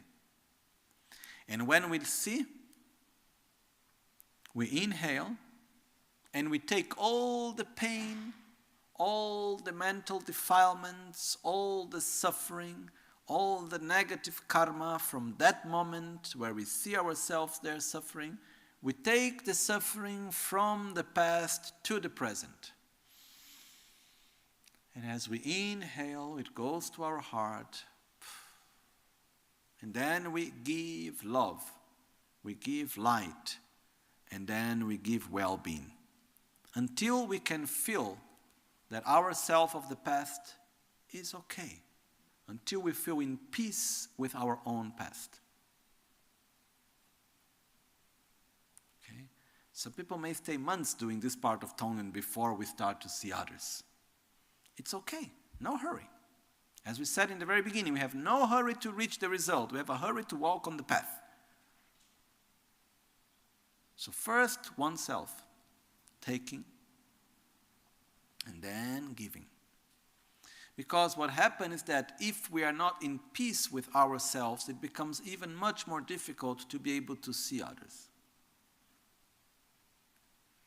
And there is another point here, which is, it's very difficult to take the suffering of others upon ourselves truly if we fear suffering. And one of the characteristics of the bodhisattva is the bodhisattva do not fear suffering. There is this beautiful text called The Will of Sharp Weapons. It's also part of Lojong. In the beginning of this text, it is making this analogy of the bodhisattva like a peacock. Because the peacock eats poisonous fruits. And it is said that the more poison the peacock eats, the more beautiful its feathers become. Similar to that, the bodhisattva have no fear of difficult situations, have no fear of sentient beings in suffering and anything, have no fear of pain, because the bodhisattva knows clearly how to transform the adverse circumstances, the pain, and any other situation into the path that increments both relative and absolute bodhicitta. So basically, the bodhisattva knows how to transform the difficult situations into his own path to enlightenment. So when I am with someone that is suffering or is acting violently, this is a reason still more for me to open my heart, so it will increment, will grow my own compassion. And then, through the correct view of reality, every situation I go through, it's a reason for me to practice the correct view of reality and to increment it. So basically, the bodhisattva has no fear of any situation, because every situation is an opportunity to practice the Dharma to help others. So there is this basic attitude of having no fear of pain, of having no fear of suffering. The great master Atisha once said to Dromtompa, his disciple, his near disciple, he said, "Oh, my son, you shall have no fear of suffering. You shall not fear suffering." And Dromtompa answered back saying, "Oh, master, but if I do not fear suffering, I will suffer even more.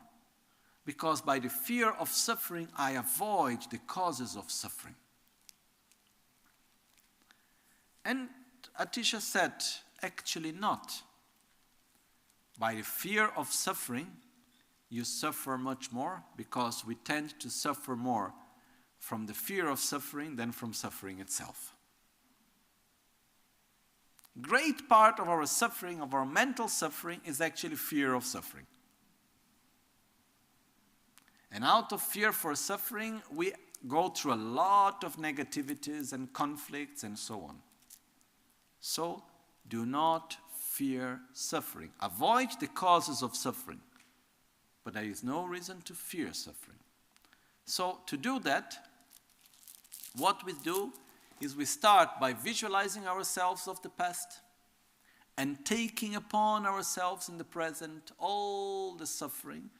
We have no fear. We can deal with the suffering. Right now, we have the tools, we have the strength, we have the clarity to deal with that suffering. So we embrace the suffering from the past and we transform it. We do not go deeply. We don't let ourselves be driven, be completely overwhelmed by the suffering. The other way around. We take the suffering upon us, it's absorbed into the black mass of the heart that becomes weaker. And then we give to others, we give to ourselves of the past joy, well-being, light and nectar, until we see our childhood peaceful, until we see ourselves of the past peaceful, until we are in peace with our past. Then we do the same with our future. We imagine ourselves, whatever are our fears, we imagine ourselves old and sick.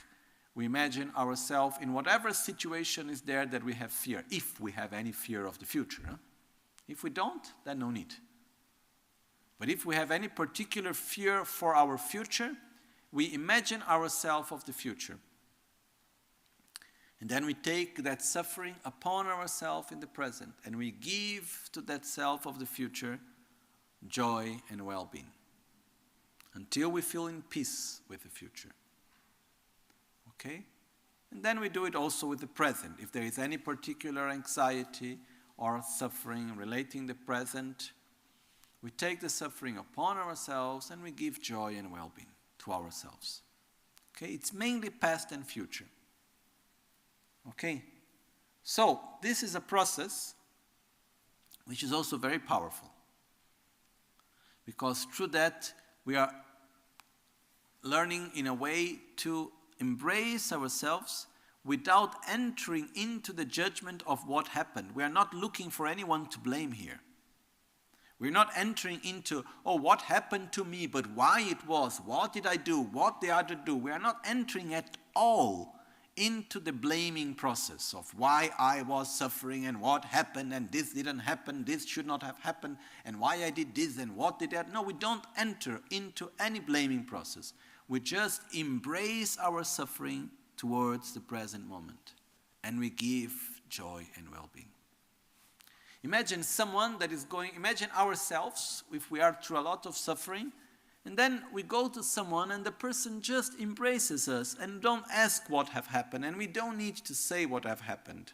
But in the moment that we feel embraced and we feel love, we start gradually to relax, and we can go beyond that state of suffering and tension. So we do something similar towards our own selves of the past and of the future. Once we are in peace with ourselves of the past and the future, then we do it with others. Okay. Someone may say to me, oh Lama, but if I do like this, I will stay my whole life doing to myself maybe, and I would never start doing it towards others. If we have a situation where we think it's something like that, no problem. We put the main focus into taking from oneself and giving to oneself. But then after, when we do a little bit of that, the main part of this, then we also move towards others. Okay, we familiarize ourselves with both. Okay? Then the more we feel that we are in peace with ourselves of the past, the more we have space to give to others and to take from others. So, the essence it says, Tongle nibo pelmar chang, lembe koren rangne sam, teni longla kyombar cha. Practice a combination of giving and taking, alternatively. Start by taking from yourself. This too should be made to right on the breath. Simple as that. Okay? But it's very deep.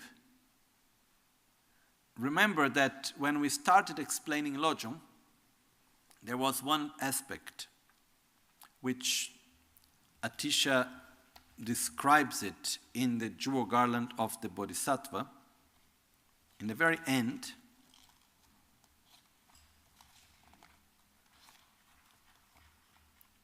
Atisha says, Mima yingla jermicha, which is a line that has been often not been correctly interpreted, which literally can be translated as, do not speak of this to known human beings. But actually, the meaning of this line, when we go to the commentary written by Atisha and Dromtompa, so it's the actual meaning, is not saying, do not speak of this to known human. This is in page 23. It's not saying, do not speak of this to known human beings. Do not speak of this to the people who are not. Because in Tibetan, mi maing, mi means people, maing means that are not. Okay? So basically mean these teachings of Lojong should not be taught to those that are not ready to practice it. This is the meaning. Has nothing to do with known human beings, spirits, and so on. It's just that the name of spirits in Tibetan is Mimaing. In Tibetan, the word spirits is said known humans. But known humans also means those people, me, humans means people, Maing that are not. But when we go to the commentary and we see what was behind this verse, has nothing to do with spirits. Has to do with people that use the teachings to make themselves special and are not ready to put them into practice. So there has been one condition that has been requested for centuries when these teachings were given, which at one point the teachings were made public, so this condition somehow remained not an imposition but an advice. But the original condition was these teachings shall never be taught to those that do not have the total determination and commitment to put them into practice as soon as they receive them. Because when we go through the lines, it's really simple. Banish the one to blame for everything. Familiarize yourself with the kindness of all. Practice the combination. Train yourself in the combination of giving and taking. The order is to start by taking from yourself. This too should ride on the breath. It's simple. There is no any high philosophy, complicated things. But it's powerful only if used, only if put into practice. Okay? So, my request is that as a sign of gratitude for all those that allowed us to be able to have this path in our hands, to have this tool in our hands, we should practice it in accordance to our own reach, in accordance to our own abilities. But we should not let it just in our bookshelf saying, oh, look what a beautiful teaching. You know?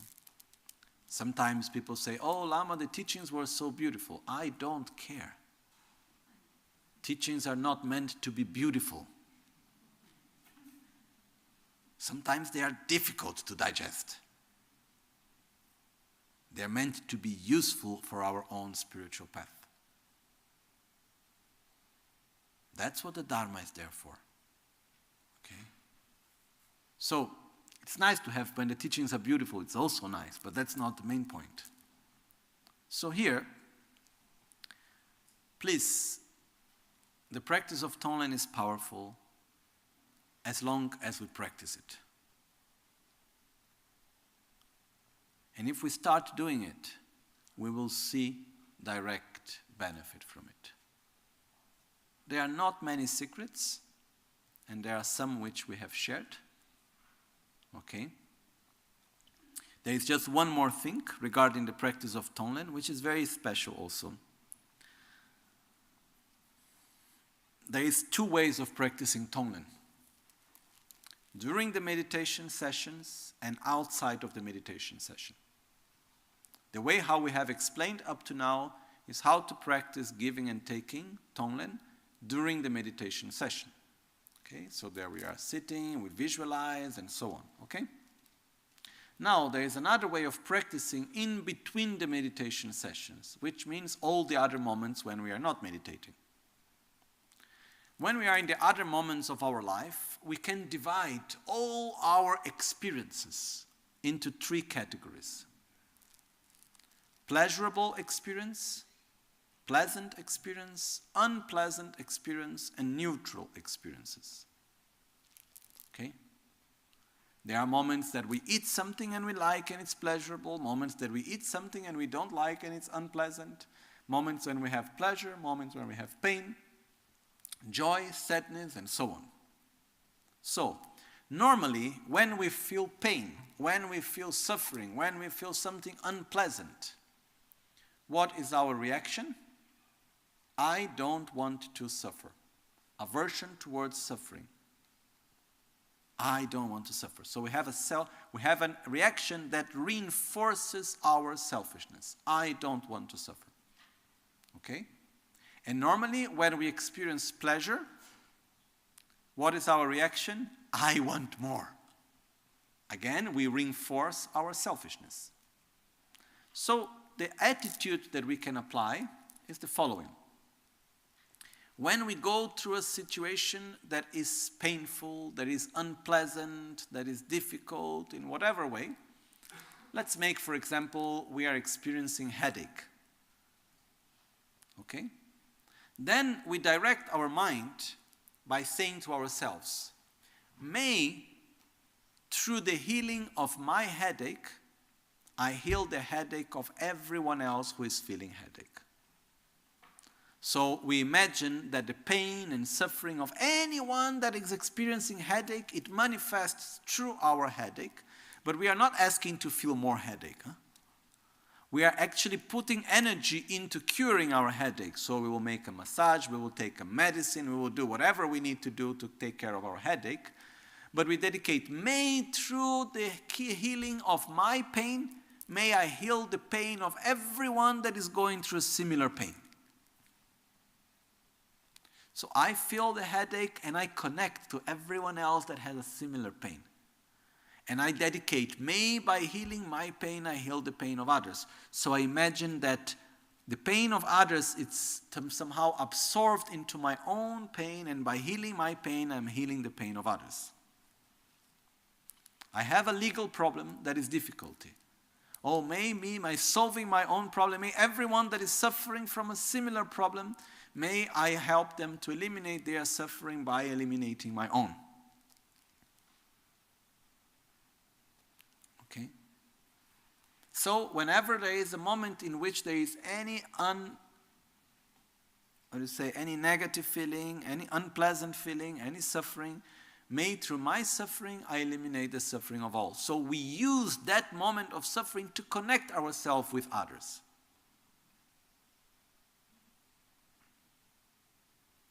The other moment is when we feel pleasure.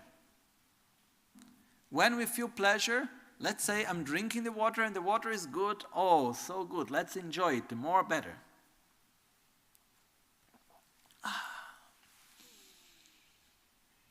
May everyone experience the pleasure that I am experiencing now. May everyone experience the bliss that I'm experiencing.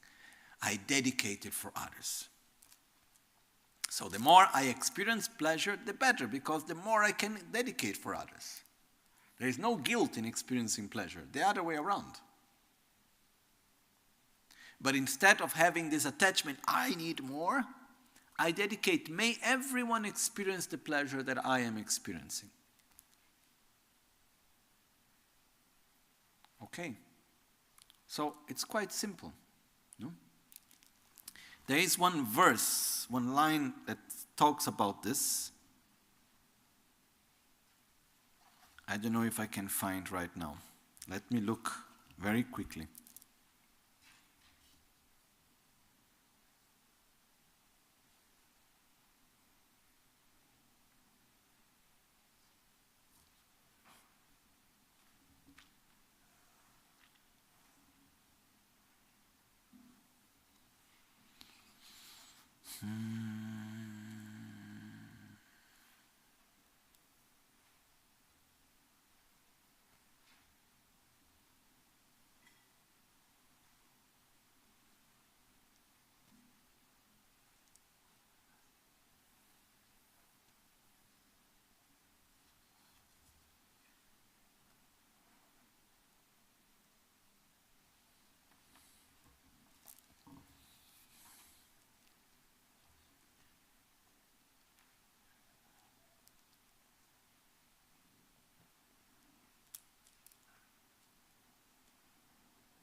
I don't see it right now, but it's something like, in the moment that I experience pain, may through my pain, everyone be free from their own pain, and may the ocean of suffering dry away.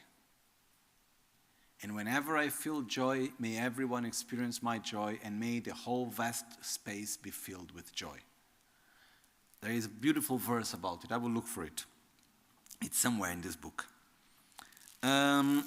So, if we do that, what we are technically doing is finding a way to apply a direct opposite mode of action to selfishness in our daily life. So when there is joy, we dedicate it. We share. And remember that everything starts in our mind. We will not be able to share materially if we first cannot share mentally. When we train ourselves, there is something good we share, then there is something good materially we share. And that's beautiful. There is something bad, we don't want others to experience the same, we try to protect others from that suffering. The main point here is that whenever we are feeling pleasure or suffering, we should use that moment of pleasure and suffering in order to strengthen our own altruistic mind and not to strengthen our selfishness. Okay? It's not simple, it's not easy, because it's the opposite way of acting how we are used to. That's why it's called training. That's why it's called Lojong, mental training. Because training means to do something that is not spontaneous. And to repeat it again and again and again and again until it becomes spontaneous. So the practice of Tonglen, if we are able to meditate, to do the Tonglen meditation, wonderful. Okay? But from the life of most people that I know, we do not meditate that much. No?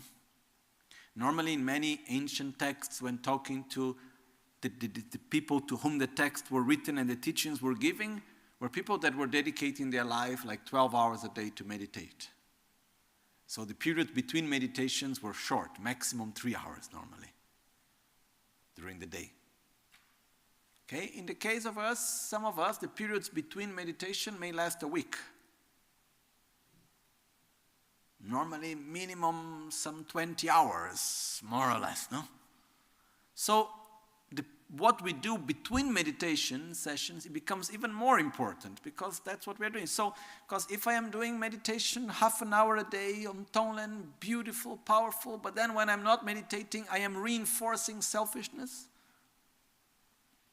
It's like putting two energies in opposite directions. So finally, we're always in the same place, more or less.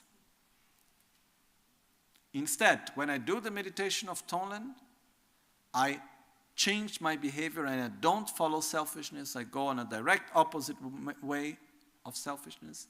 And then in between meditation, I try to have this awareness again and again, and to take into consideration others, to say how much I love them, to try to look at them beyond my own self, and to rejoice of the positive things and dedicate for others, and wish the suffering of others to be eliminated through my own suffering.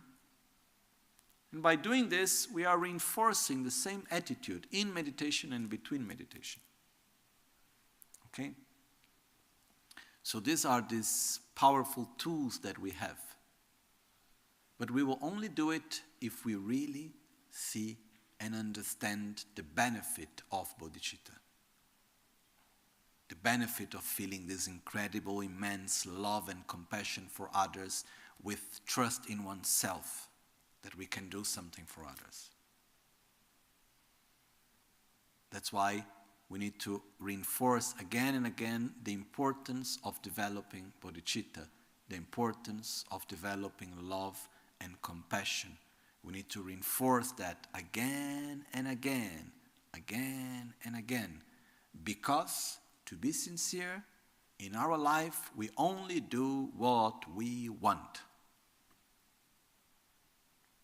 So the main issue is making sure we want the good things.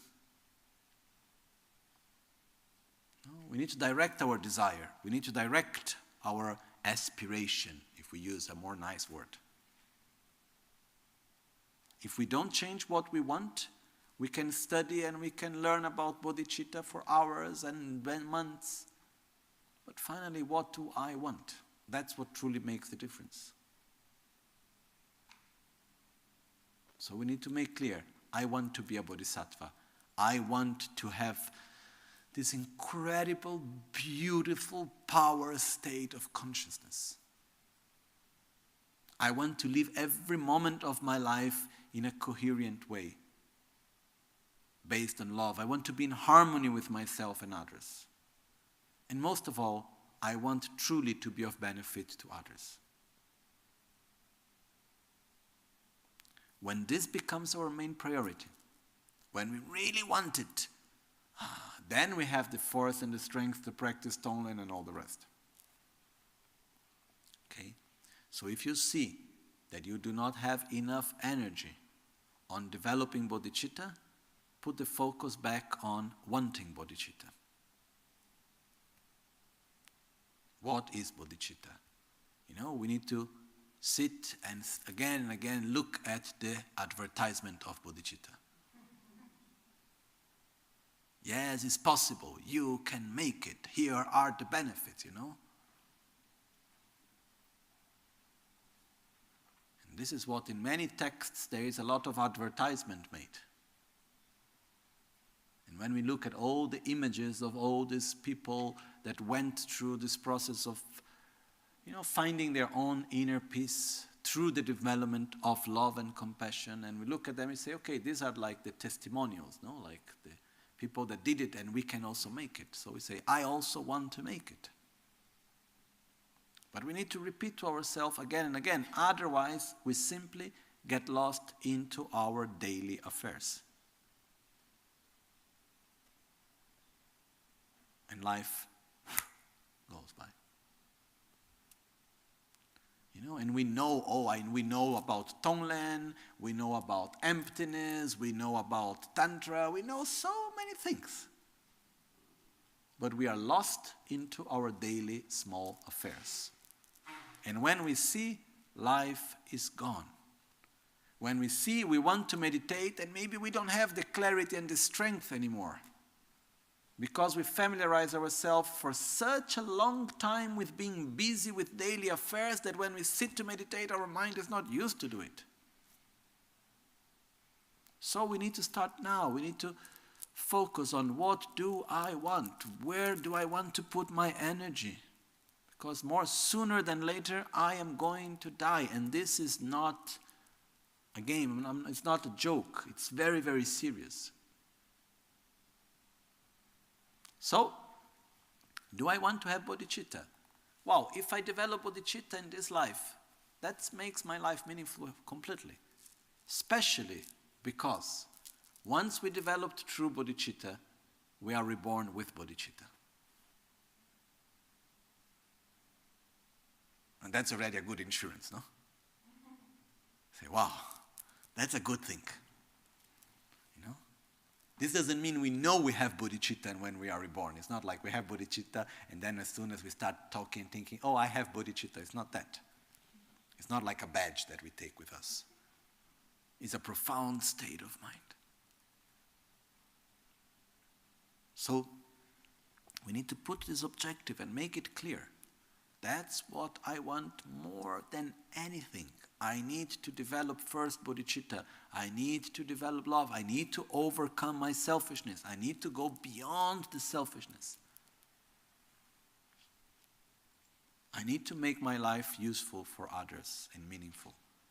And the more we want it, the more we repeat to ourselves, we brainwash ourselves, the more we are going to put energy into that direction. And as we have been seeing in these days, there are very simple and clear tools of what to do. There are clear steps to follow. But as I truly think, and I have said many times, the main reason why we have not reached enlightenment yet is because we do not want. I don't know how many of us wake up in the morning and the first thought is, I want to become a Buddha.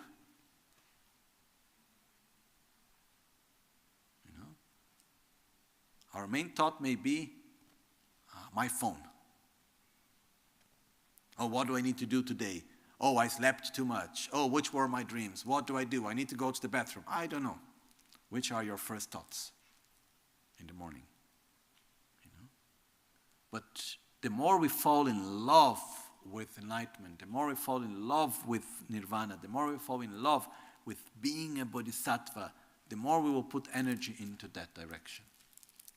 And the more we want something, the more we make of it. Okay? So please, we could say, stop being obsessed with your own self-gratification and start being obsessed with being a bodhisattva. Being obsessed with the well-being of everyone, in a good way. Okay? So this is just to say that we have a very powerful tool in our hand, and we need to use it. This is the only thing. But if we would follow old tradition, that only to share these tools with those that are ready to use it completely, then most probably they will stay closed in a book form our whole lifetimes. Because times have changed. So Geshe Chekawa chose to make it public already in the 12th century. So we are grateful for that, so we can have access to it, and then we can slowly increase our level of bodhicitta. Not 100% yet, but we can slowly make a little bit more every time. And we have that tool in our hand. Okay? Make our dedications for today. Sashi peke chukshi meto chan rirav lingshe nide gemba di sangye shinto mikte ulwargi drogun namda shingla che para sho jetsun lame kutse raptenchi nam karatinle chokchur gepada losan tempe drume sasumgi drove munsela taktu ne gyur chi yedam Guru Ratna Mandrala Kamniryata Yami Kyewa Kuntu Yanda Lama Dan Rame Cheki Pela Longche Ching Sadan Lamge Yunte Rabzone Dorje Change Kopa Nyurto Vasho Chanchu Simcho Rinpoche Make Panama Kegyuruchi Kepa Nyambra Mepa Yang May